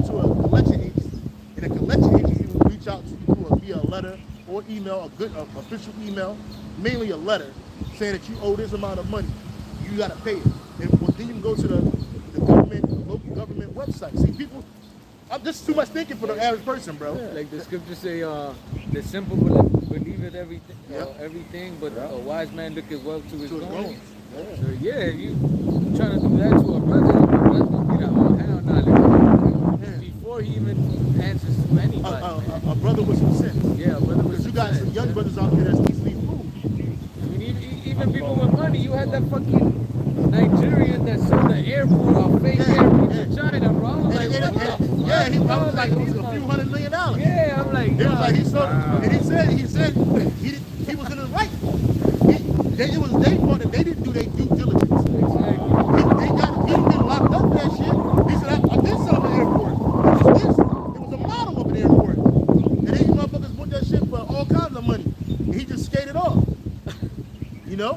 That's how this place is this place is where the wicked prosper, man. The only way you're gonna make some bank in this world is if you wicked, bro. It's the only way. And even if you win the lottery, hey, you're gonna be a fucking, you're a sucker. Cause you are. And you're gonna be a fucking victim. They're gonna use your name. They post people don't won the lottery, and there's nothing they can do about it. These people done took their scammers and took their pictures and says, look, they create this business online. I can show you how I won the lottery. I'm a real lottery winner. And the person didn't even know that this shit was going on. You know? And there's nobody to convict because it's a scam company. So a lot of times people, they win that shit, smart people, right now a lot of people are trying to get smarter with their money. So they create these walls, financial walls around them so they don't get it. They tell you to switch your number, change your email, all that shit once you get the money, pay off all your debt and just go. That shit, just get the fuck out of here, bro. Because you're gonna be a mark, man. From your family members, your so-called friends, to these scammers. That's why I can't wait till the Lord destroy this place, man, because in our kingdom, that shit ain't gonna fly, man. You East Indians ain't gonna be on the phone calling people randomly, lying to people, stealing their money. You Africans, you Jakes in Nigeria, nobody trusts no niggas from Nigeria. All these niggas got a business or something. All these niggas got something going on. You walk down the dirty ass, talking about some of your business nigga. You ain't no fucking business nigga. Nigga, you a con man, yo. I don't believe niggas anywhere. I don't do no business with niggas, bro. I do business with brothers, but I ain't doing no business with niggas. That's why they call them artists. That's an art. It's an art to confidence. It's an art to gaining a person's confidence. Yeah, man. Let's go back to that precept. Edomite hoes waving at Jake. Waving at you. What was it? John 4 and 24. 23. 22. I believe it was 22. Back to St. John chapter 4 and verse 22. Ye worship, ye know not what. We know what we worship, for salvation is of the Jews. So the average people, they don't know what they worshiping. Salvation is not for everybody. It's for the Israelites. First for the Jews, that's who the Lord came to first. He came to his people, his tribe, Judah, Benjamin, and Levi. Then he came to the northern kingdom over here in the Americas. Now we got the whole picture now. We got a piece of it, we got some of it. The whole picture is that salvation is for the children of Israel. And these people, they worship and they don't know what they worship. You know, that's why the Lord told them, don't go into the city of Samaria. Why? Because he had already been there. And he saw who was up there. Keep reading. Verse 23, but the hour cometh and now is when the true worshipers shall worship the Father in spirit and in truth. And that's how you worship the Lord, in spirit and in truth, not in lies. That's right. You have to worship him in spirit and in truth, and you have to be an Israelite to do it. That was it? That's it. Unless you want 24. What is that? Verse 24 says, the Most High is a spirit, and they that worship him must worship him in spirit and in truth. Let's go back to Matthew chapter 10, verse 5. It's the book of St. Matthew chapter 10 and verse 5. It's crazy, bro. I've been here a couple times. I ain't never been past the hill. I ain't even trying to go up there and see it. I know it's something up there. But I ain't Oh, it's just the ocean. It's just a better view of the ocean. Because I used to come over here with my bike and ride over there. Next time we come out here, I guess we'll get up on the hill and get a better view. Yeah, you got some nice spots up here to hold a camp. If you spirit moves that way. St. Matthew chapter 10 and verse 5, these 12 Yahushua sent forth and commanded them, saying, go not into the way of the Gentiles, and into any city of the Samaritans enter ye not. Yeah, and the reason why is because salvation ain't for them. Keep reading. Verse 6, but go rather to the lost sheep of the house of Israel. And that's who we're going to. Okay, St. Matthew 1 and 21. You get it. You get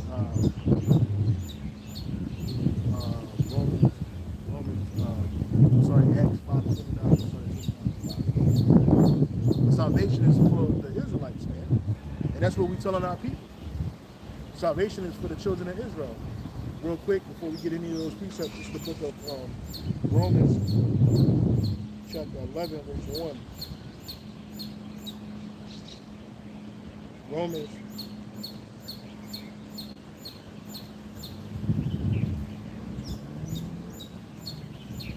Romans 11 and 1. It says, I say then, hath the Most High cast away his people? The Most High forbid. For I also am an Israelite of the seed of Abraham, of the tribe of Benjamin. The Most High have not cast away his people, which he foreknew. Wot ye not what the scripture saith of Elias, how he maketh intercession to the Most High against Israel, saying, and it says in the NLT, no, the Most High has not rejected his own people. So that cuts you Christians and your supersessionism or your replacement theology. The Most High didn't cast away his people. And them people that are living in the state of Israel, ruling over them Palestinians, those are not the Lord's people, man. Our people are scattered amongst both of those nations and other nations that's living there. You have actual Israelites living there, but they ain't running nothing. Okay, the Most High didn't cast away his people. He not creating that land for a universal land for all nations to live on and worship whatever God you feel like you want to worship. You got motherfuckers worshiping themselves and cats and dogs and rocks and all kinds of weird shit. Idols. No, that's not going to happen.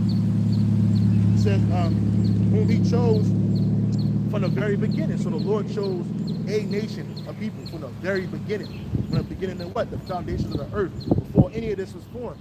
He already said that I'm going to choose Lockett. He already said I'm going to choose a people. From what nation? From a certain group of men. And those people that he chose were the Israelites, man. You can read that in 2nd Esdras chapter, is it 2nd Esdras or 1st Esdras? I think it's 2nd Esdras chapter 5. It tells you that the Most High chose a people. He has among the multitude of people, he chose it one people. And that people he gave a law. And that people were the Israelites. And it says, whom he chose from the very beginning. Do you realize what the scriptures say about this? Elijah, the prophet, complained to the Most High about the people of Israel and said, Lord, they have killed your prophets and torn down your altars. I am the only one left. And now they're trying to kill me too. You know, and then he tells them that, look, he got 7,000 men that's not like that. They ain't going to bow the knee to my own. Because those that were trying to kill Elijah were the wicked of our people that were worshiping idols. And they killed a bunch of the prophets. And Yahushua said, oh, Jerusalem, God will kill the prophets, man. And we're the prophets, man. And we were some of those men that were put to death that didn't do the right thing.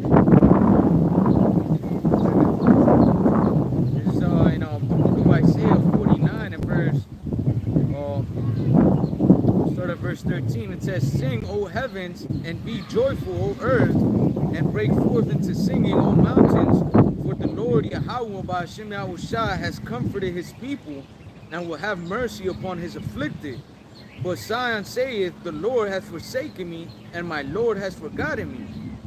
Can a woman forget her suckling child, that she should not have compassion on the son of her womb? Yeah, they may forget, yet will I not forget thee. Behold, I have graven thee upon the palms of my hands, that walls are continually before me. So the Lord has never, forgotten Israel, man. Even though he put us into captivity for our iniquity and is punishing us for all we did against him, man, the Lord never changed who his chosen people were, man. You know? And that salvation, the promises, all the things that belong unto God, and pertain unto the Heavenly Father is still for Israel, man.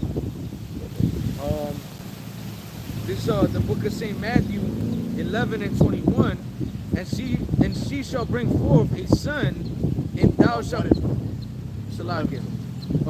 St. Matthew 1 and 21, and she shall bring forth a son, and thou shalt call his name Yahushai, for he shall save his people from their sins. Yeah, and that son, that's Yahushua. Right. He's going to save what? His people from their sins. His people. Not everybody is the Lord's people, man. That's right.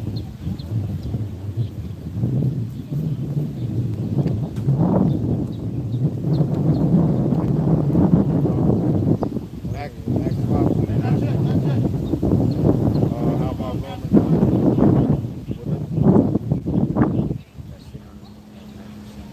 Oh, okay. So again, St. Matthew's 1 and 21, it says, and she shall bring forth a son, and thou shalt call his name Yahushai, for he shall save his people from their sins. And as we know via the scriptures, Yahushai descended out of what nation? Out of the nation of Israel, man. She from the tribe of Judah, man. So the Lord came to what? To save his people, man, to redeem his people from their sins. You know? That's who Yahushua came from, not for the whole world, you know, not for the heathens, which, like the scriptures say, are reputed as nothing, as less than nothing. You know, the Lord came for his people, man, the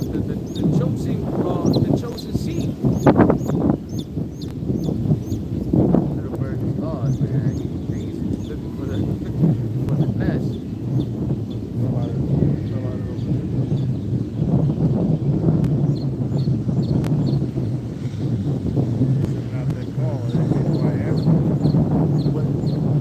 Little bird is lost. Oh, yeah, the mom.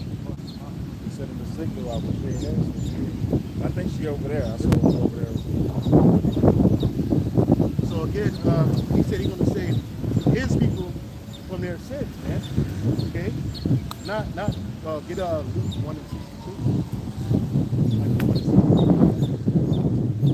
1 and 16. Yeah, this is the book of St. Luke 1 and verse 68. It says, blessed be the Lord, power of Israel, for he has visited and redeemed his people, and has raised up a horn of salvation for us in the house of his servant David. Right, so the Lord's people are not every nation. He said that he was going to save his people from their sins. Who are the Lord's people? The Israelites, man. Right? Who are the only people that can sin? The Israelites, man. All right? These other nations, they're not under the law. They don't think about the law. They're not thinking about this world ending. They're not looking for a continuing city. They're not complaining about the oppression in this world. Only time the nation we talk about the oppression is when Esau turned his sights on them. You know what I'm saying? Outside of that, when they was benefiting, like it was Edomites, they weren't tripping on nobody. You know?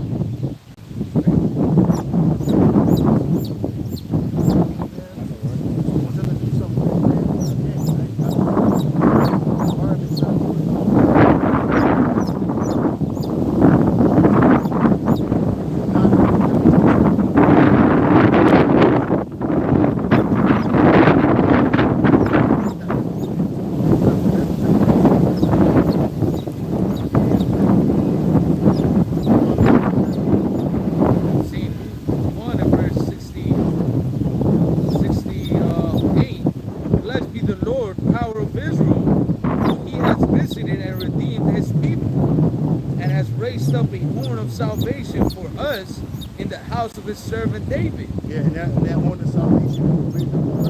Yahushua. It said in the house of his servant David. Yahushua is from the seed of David. Also King Solomon. His father, Joseph, came out of the line of David. Even his mom, but his father is one in heaven. They gave his lineage first, all the way back to King David. He raised up a horn of salvation for us, not for these other people. Again, these people don't believe in Jesus. So they don't see, they don't understand this. Again, they're not looking for a continuing city. They're not seeking salvation. Oh, it's okay. Yes, sir. That was so black. Yeah, it's going to turn colors, man. If it gets over. Some chicken.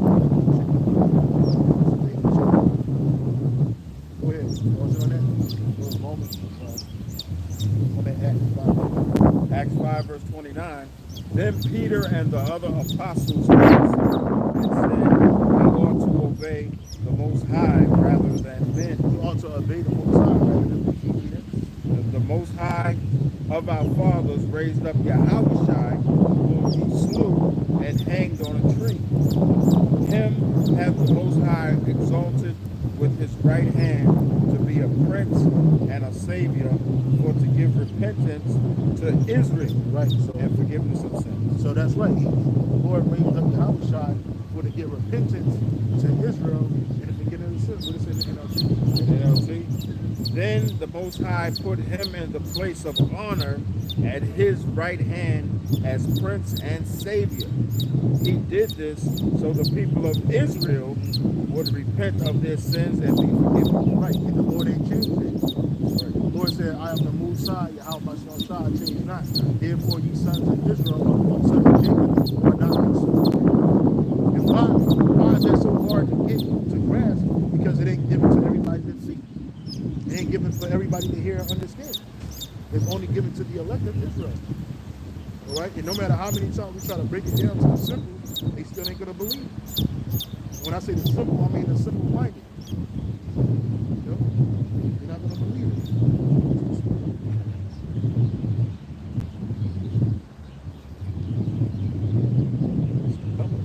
Yeah, that little Birdie McFlurries, man. I wish I could take care of it, man. Ain't nothing I can do, man. But it's the spirit of the Lord, man. Man, I feel bad, bro. Yeah, I feel bad, man. See that, and that's why do we feel bad? Because we're Israelites, man. Through the spirit of power, but don't worry about that. And that the Lord's going to take care of that bird, man. Even if it passes away, He took care of it, and it'll go right back into the cycle, and it'll go back to His people, man. To His bird, His kind. You know, because guess what? The Scripture says a sparrow won't even fall unless the Most High get the go ahead do His son, which that's Yahushua. And that shows you how great the power of our power is. Our power is, man. Is that He has. See, we're thinking about one thing. That bird ain't thinking about nothing else. It's just doing birdie stuff, man. It's just always doing baby birdie stuff, man. You know what I mean? And if it's all the herbs, because the Lord wanted it. It ain't gonna go into hell and burn in the fire. No, it's gonna go right back into the cycle. The Scripture says, "Who knoweth the spirit of man that goeth up, and the spirit of animal that goeth down?" Because the animal goes right back down into the earth, meaning that it goes right back into its life cycle. And the man got to go to the Most High to get judged. We're higher than the animal. That baby is righteous. That baby bird is righteous, man. You know? Yahushai controls everything. Everything, just living and breathing. Even if it ain't. Everything work in the spirit of Yahweh Shai. That's right. You know, He put the spirit on man to build these things, to do these things, man. It's just that man is by nature a beast. And without the law, such a commandment, it's going to resort to that beastly state. You know, beast mode. That was it on that. Acts 4. Let's go to Romans. Oh, you got it. I was about to say Romans 9. It's the book of Romans, chapter 9 and verse 1. It says, I say the truth in Christ, in Hamashiach, I lie not, my conscience also bearing me witness in the Holy Spirit, that I have great heaviness and continual sorrow in my heart, for I could wish that myself were accursed from Hamashiach for my brethren, my kinsmen, according to the flesh, who are Israelites, to whom pertaineth the adoption and the glory and the covenants and the giving of the law and the service of the Most High and the promises. Right. So that's all those things were given to who? The Israelites. Paul was lamenting for his people, the Israelites, man. And them Gentiles that Paul was speaking to were Israelites, man. They weren't They weren't heathens, man. They were in a heathen mindset. Read about that. 1 Corinthians, what was it? 1 Corinthians 12:1. Get that, bro? And in the NLT it says that. Hold on. Oh, okay.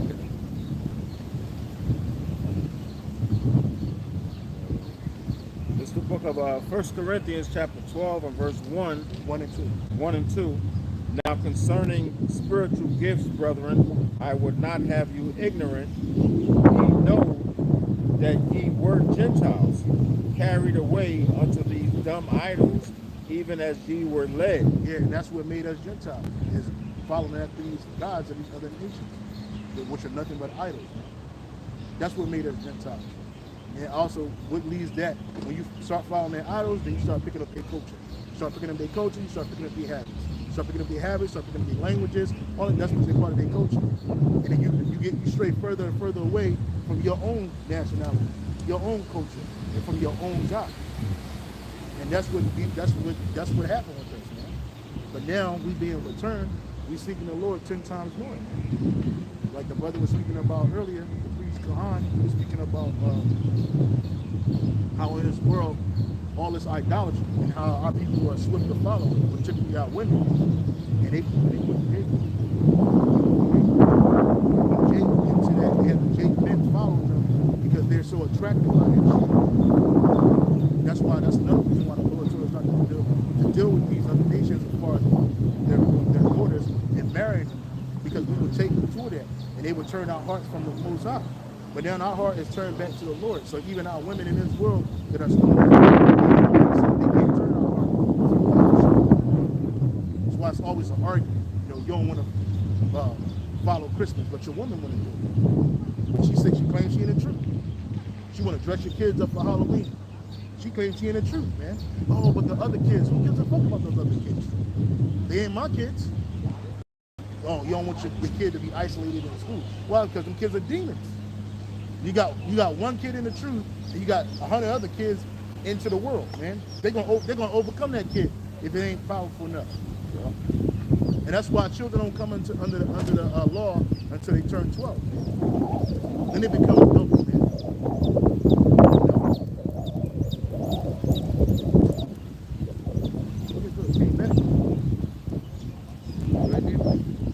Oh man!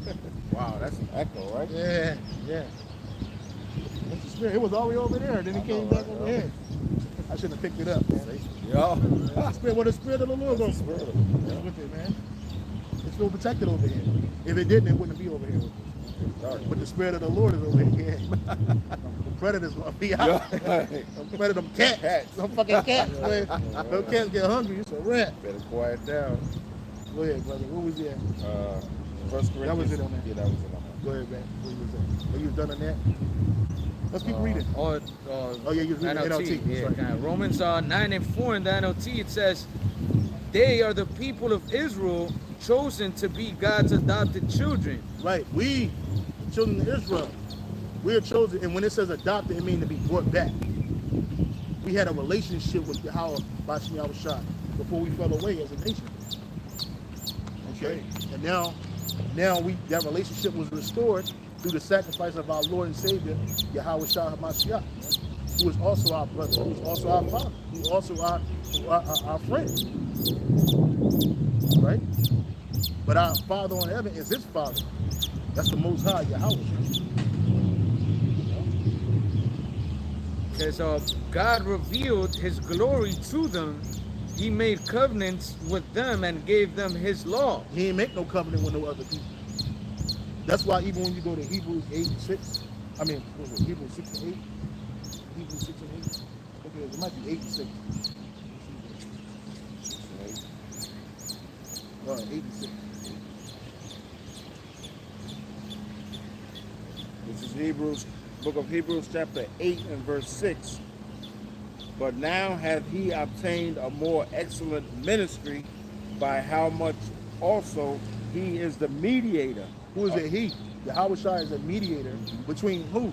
The Most High, Yahweh, and us. His sons on earth, man.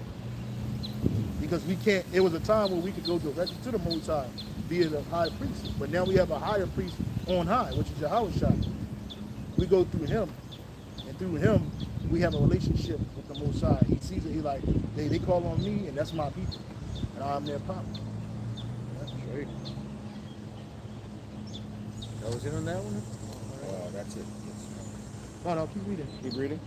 Okay, verse 7. Under a new covenant.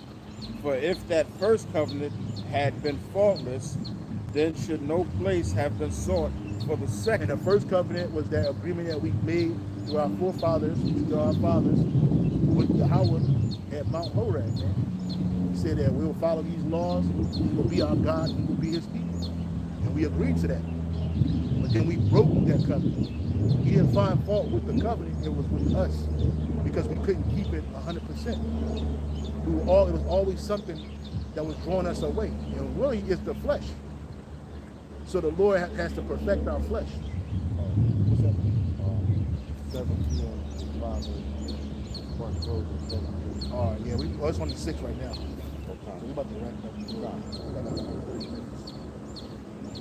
Make sure. Go out of my brother. Yeah, everybody pull it. Yeah, Pull it yeah. out and park it Yeah, outside. yeah.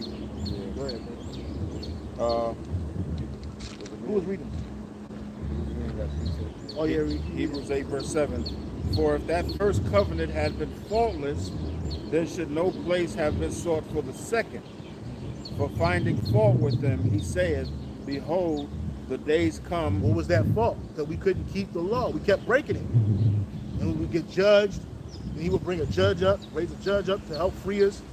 Then that generation we cool for a little bit. Then the next generation it's a back and forth, back and forth, back and forth.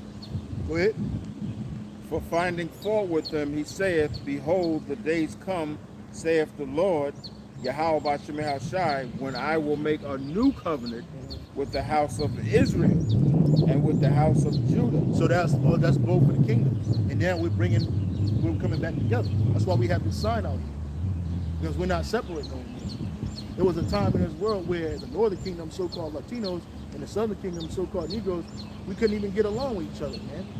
But we were being oppressed by the same motherfucker, man. You know what I'm saying? We wouldn't intermarry with our daughters and their sons, or their sons and our daughters, or whatever, their daughters and our sons. You know? But now that's over. Because we're here, we're together now. We're one people. We used to look at each other separate. Oh, they speaking that fucking Spanish. You know, Judah be vexing and Ephraim be envying. But now, we ain't doing that shit no more. We the same people, bro. We have so many similarities. We have more similarities than we do differences, man. And our differences are only superficial. Oh, you speak another language. So? Oh, your hair is a little straighter. So? Your skin's a little darker. So? That don't mean shit. We the same people, man. Right. I was watching this video about Southern Italians and Sicilians. I typed in the question on YouTube, you know, why don't Sicilians, why aren't they accepted from the vast majority? If you look at Italy, it's a boot, and then you got Sicily right on the tip of it. It's like it's kicking Sicily, right? Yeah. And that's because of our so-called mixed heritage. You got a lot of Judite down there. We ruled that area. You got a lot of, and then, you know, then the woman was saying that, like, she's speaking about African Americans, Native Americans,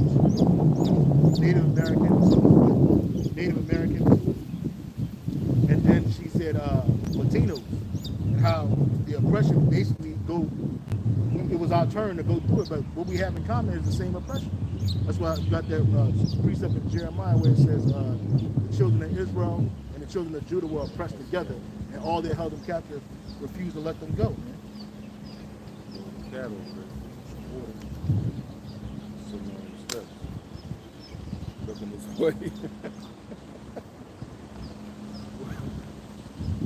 Cats is slick. Okay? They refused to let them go. And we as a camp, we're a great example of that, too, right? That Yahweh B'Shem Shai bringing both tribes back together.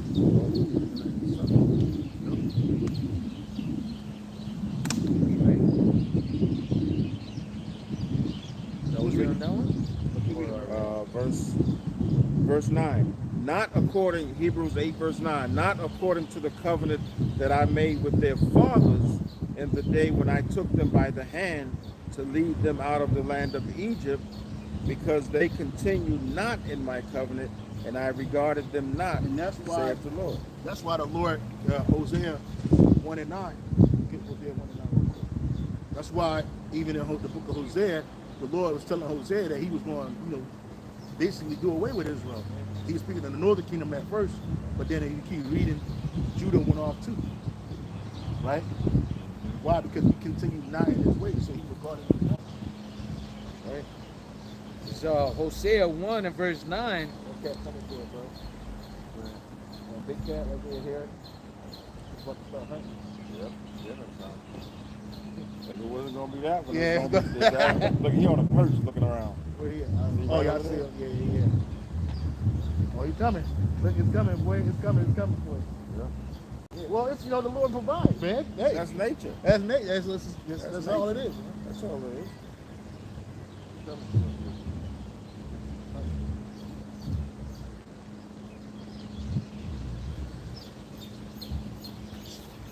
Stop, don't scare it. Let him do his thing. Yeah, Let him take his course, brother. that's the way it goes. Who's reading? Unless you're gonna sit out here all Yeah, night. exactly. I ain't even. Who's reading? Me. Man, Verse What's 10. coming back? The bird's coming back over here. Hebrews 8, verse 10. Yeah. For this is the covenant that I will make with the house of Israel Yeah. after those days. So no more are we separate. No more we together. After what days? After the days of Yahushua, after the days of destruction, Jacob's trouble. The Lord's gonna make that new covenant. So we ain't gonna be separate no more. Go ahead, read that Hosea 1 and 9. Hosea 1 and verse 9, it says, Then said the Most High, call his name, Lo on me, for ye are not my people, and I will not be your God. Yet the number of the children of Israel shall be as the sand of the sea, which cannot be measured nor numbered. And it shall come to pass that in the place where it was said unto them, Ye are not my people, there it shall be said unto them, Ye are the sons of the living power. And where does it say that at? Did it get it?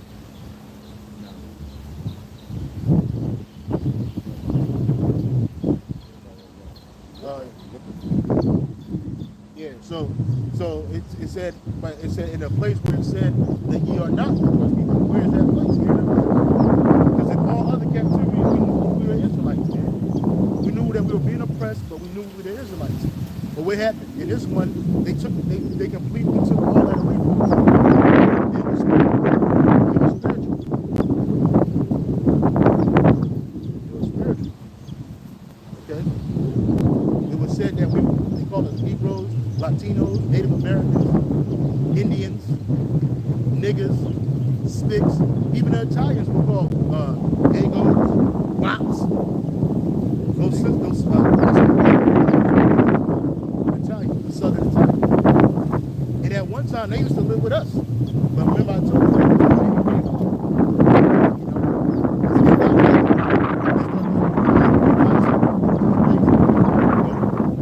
and now they believe that they're Edomites. And so they said that in Louisiana is where they started Columbus Day, to give to the Italians to placate them from all the lynchings that they were having. Because they were being lynched down there, them southern Italians, man. Just like the so-called Negroes. Just like the so-called Mexicans. But Judah got it the worst. Because we're the head tribe. Okay? Keep reading. Verse 10. For this is the covenant that I will make with the house of Israel after those days, saith the Lord, Yahweh. I will put my laws into their mind and write them in their hearts. That's what's going to happen in the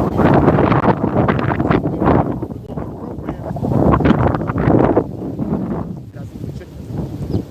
Pick it up and wrap it back up. The Lord's going to put these laws and commandments in our minds, and we're going to automatically follow the law. We're not going to break the law. Okay? We're not going to break it. We're going to automatically follow, like our heartbeat, like our blood flows through our veins. We're going to follow the laws and the commandments of Yahweh Shah. Is it in there?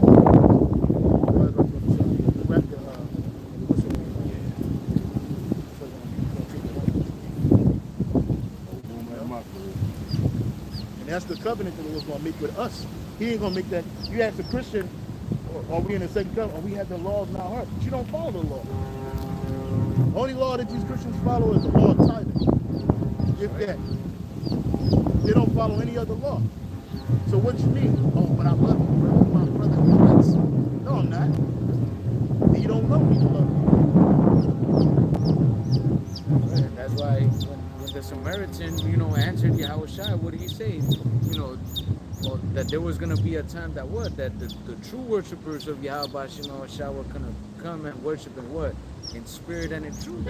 And majority of our people, they're not worshiping Yahweh Shah in spirit nor in truth. They're just following after, like we said, repetition and the customs of men.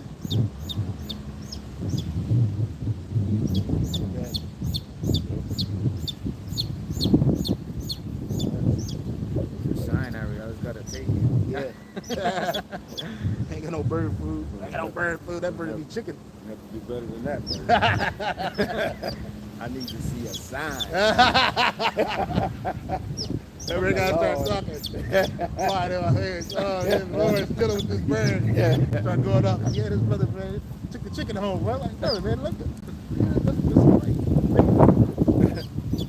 What's the minute mark of the thing? I want to step on you. We're looking at 15226. Yeah, the Lord's going to make that covenant with us, man. He ain't make that covenant with the Christian church. Look at the term, replacement theology, or supersessionism is the word. Supersessionism. Because the Christian church that had you thinking the Lord is dealing with the so-called Christian church, but how? You're talking about prosperity. You got all these people acting like they healing people. Ain't nobody being healed in them churches. Ain't no prosperity for those average congregants, man. It's always the Lord's got a blessing for you. It's always that you got to pay for your blessing. It's always that He wants you to prosper in this fucking world, this shithole. It's bullshit, man. There ain't no covenant that the what? Oh, it's like I was gonna say, in my walk to Walmart, it's not too far from my house. A Northern Kingdom healing church just popped up, probably like in the past month or so.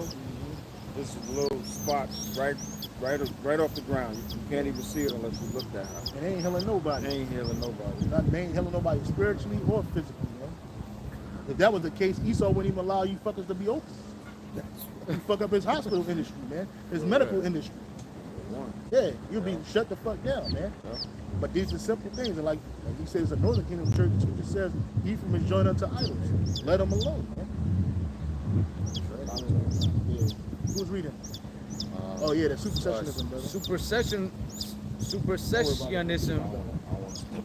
It says supersessionism, also called replacement theology or fulfillment theology, is a Christian theological doctrine which describes the theological conviction that the Christian church has superseded the nation of Israel, assuming the role as God's covenanted people. And that's a lie. Let's go to Wikipedia and see when it started.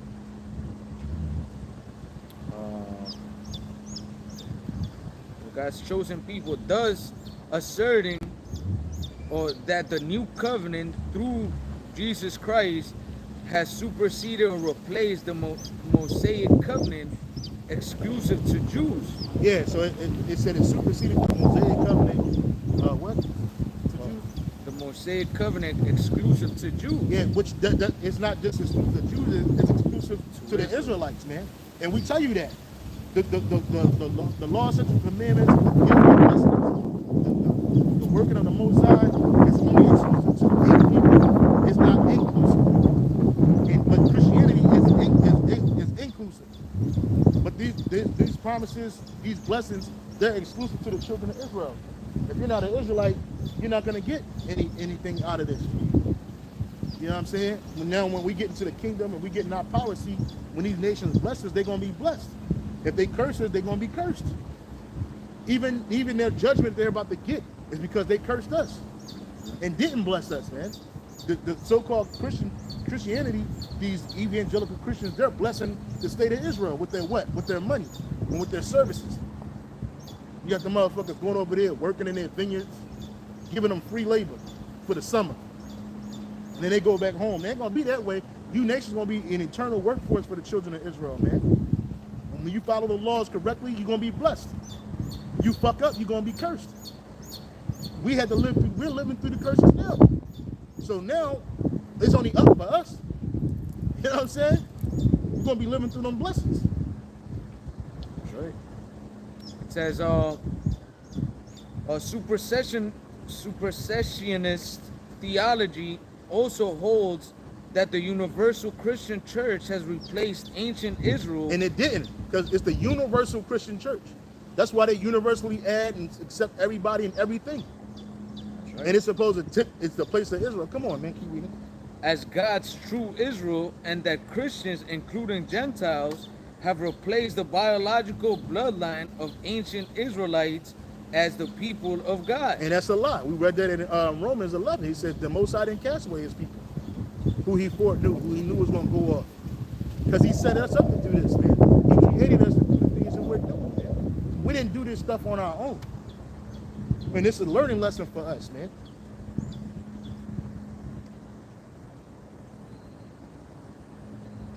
Take the cat out. You're right. Silent. Quickly. Silent death. They took it and it ran back over there. It's over there next to the door. Oh, yes. It's time for it to go, bro. Nice meeting. But it was spiritual. It was done with all three of us, man. Yep. You know what I'm saying? That's right. It wasn't scared or nothing. Nothing. Yeah, keep reading, bro. It says, often claimed by later Christians to have originated with Paul the Apostle in the New That's a lie. Testament. Which that's a lie.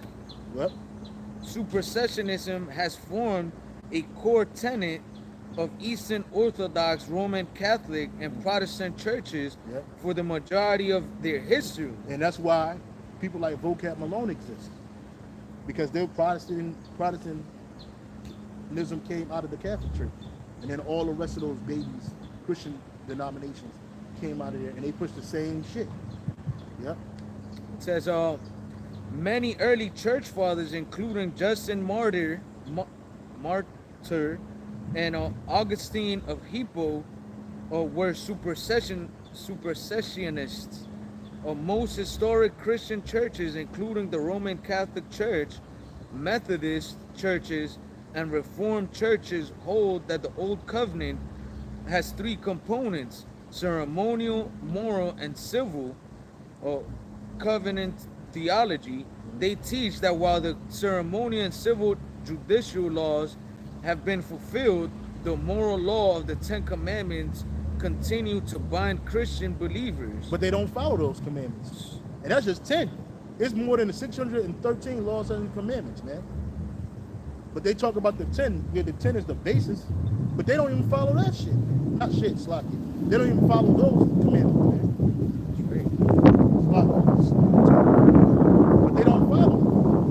But that's what they claim. Here it is. They get Psalms 50 and 16. 50? Yeah, 5-0. 16.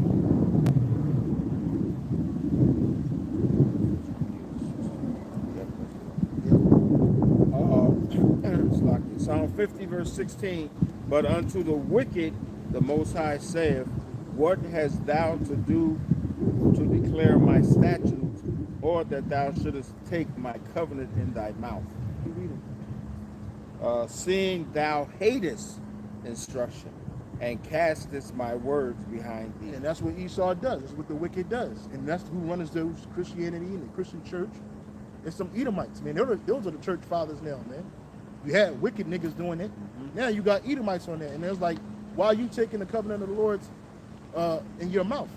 Or the Lord in your mouth? Seeing you hate instruction and you cast it behind you. What's that? The righteous instruction. What's that? 1 Timothy 3 and 16? Yes. Yeah, get I that with me. believe. 1 Timothy chapter 3 and verse 16. And with, is that the one? Second Timothy. 2 Timothy 3:16. 2 Timothy chapter 3 and verse 16. That's the one. All scripture is given by inspiration of the Most High and is profitable for doctrine, for reproof, for correction, for instruction in righteousness. And that's why Esau, that's why the scripture also says, let favor be shown to the wicked, yet will he not learn righteousness, man. In the land of uprightness will he deal unjustly or unrighteously, man. Why? Because he got the Bible, he got the law, he knows it, but he ain't gonna follow it, man. He gonna act like he do on the outside, but when he turn closed doors, and even in the same speech, he gonna cut himself, man, because he don't want to learn righteousness, man. And that's why when you go to these Christian churches, you're not gonna learn righteousness, man. What you learn is a pseudo righteousness. What you learn is basically rituals. What you learn is to feign righteousness, man. You know, oh, I'm on a bus with the saints. We going out here to go hand out cakes and pies. I'm with the saints. We're gonna go out here to this museum or this damn. You know, it's just bullshit, man. Mm-hmm. You call yourself a saint, but you're not a saint. That's right. You know, you're not a saint of the Most High. And you got Israelites, even though they're Israelites, they're not the Israelites of the Most High. Okay, they're the Israelites of the world. They're the Israelites of Satan. Hey, what's the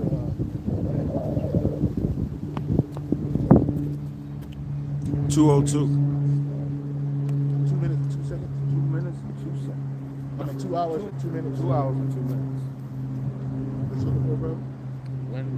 When they started. Oh yeah, it's a doctrine. So when did the doctrine of sessionism begin?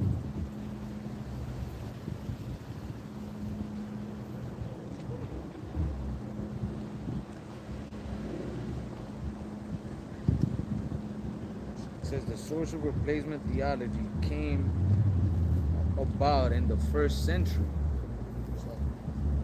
It says Messianic Christian depth to Hebrew scriptures, Jewish exegesis, and divine revelations were evident to all followers of the way.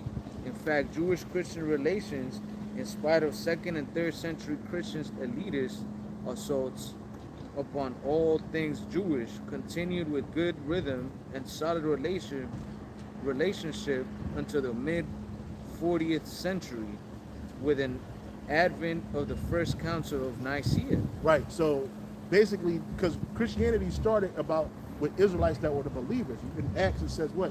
We were first called Christians in Antioch, because during the time of Yahushua would be called the first century, right? Right now we're in the 21st century right now. So during that time, they were Israelites, those that knew that they were Israelites, as well as Israelites that didn't know they were Israelites, but came back to the Most High and started believing in the Messiah. Those are the Israelites. That's how Christianity started. But then you had the first Nicene Council during the time of Constantine the Great, which he became a Christian, but in word only, not in deed. And he was a pagan. So they gelled paganism with the belief of the Messiah. All right? Because all the Israelites, all the ones that were believers, even those that weren't apostles, but they were believers, those are all Israelites, man. Jews, Benjaminites, Yahwedites, Yemenites, and Lewites or Levites, man. Living in Jerusalem, and about Jerusalem, and around Jerusalem. And they were believers, man. All right, but you had those Jews that didn't believe in the Messiah, who said that salvation was only for those people that were not part of the Commonwealth of Israel. It ain't for them, but those were the ones you call Christians, man. And then you had different sects break up, just like you do up in anything, man. And then it became something that it wasn't, right? You got the Catholic Church uses power to manipulate nations and wars and kings, right, for their own wealth, claiming to be Christians, and they weren't. Just like this nigga Constantine the so-called Great. He was an Israelite, but he was a pagan. And he didn't care for the Jews. He didn't care for the Messiah. Okay? What was it on that? Real quick, it says, at the Council of Nicaea, under Constantine's oversight, the church formally disconnected from the Jewish roots of Christian theology. So they left that. They just became their own entity. Which you had Jews that believed in the Messiah who were called Christians in Antioch. Israelites. But they left that doctrine saying that, why? Because it's all about the money. And it's all about the wealth. It says that, oh, there you go. Well, it doesn't say that, but that's what it leads to. It says, the church formally disconnected from Jewish roots of Christian theology and practice by separating the celebration of Easter from the celebration of Passover. Right, and that's because of the paganism. That's right. So to they attract more people. Yeah, to attract more people. Because there were more pagans than there were believers. So they had to attract more believers. So they gelled paganism with what you call Christianity, which really is the belief in the Messiah, the Bible. Because it always was taught that salvation was for the Israelites. They were just Israelites who believed in the Messiah. That's why even during the time of the apostles, they had over 5,000 people converted to believing in the Messiah. Okay, that was it. I mean, this whole article, I'm gonna share with you guys. Yeah, share it on a what's the name? We can do the week lesson. We can do the lesson. You'll be in charge of that on Wednesday, all right? So make sure you hold on to it. It's with that. They close out, man. With that, Lord willing, we hope you brothers and a few sisters out there were edified. We want to give all praises, honor, and glory to Yahweh, Ba'ashem, Yahushai, Ba'ashem, Rakadash. double honors and blessings for the apostles and the elders and the elder bishops of Great Millstone who rule well and teach us this truth. Lord willing, until the next time, shalom. Shalom.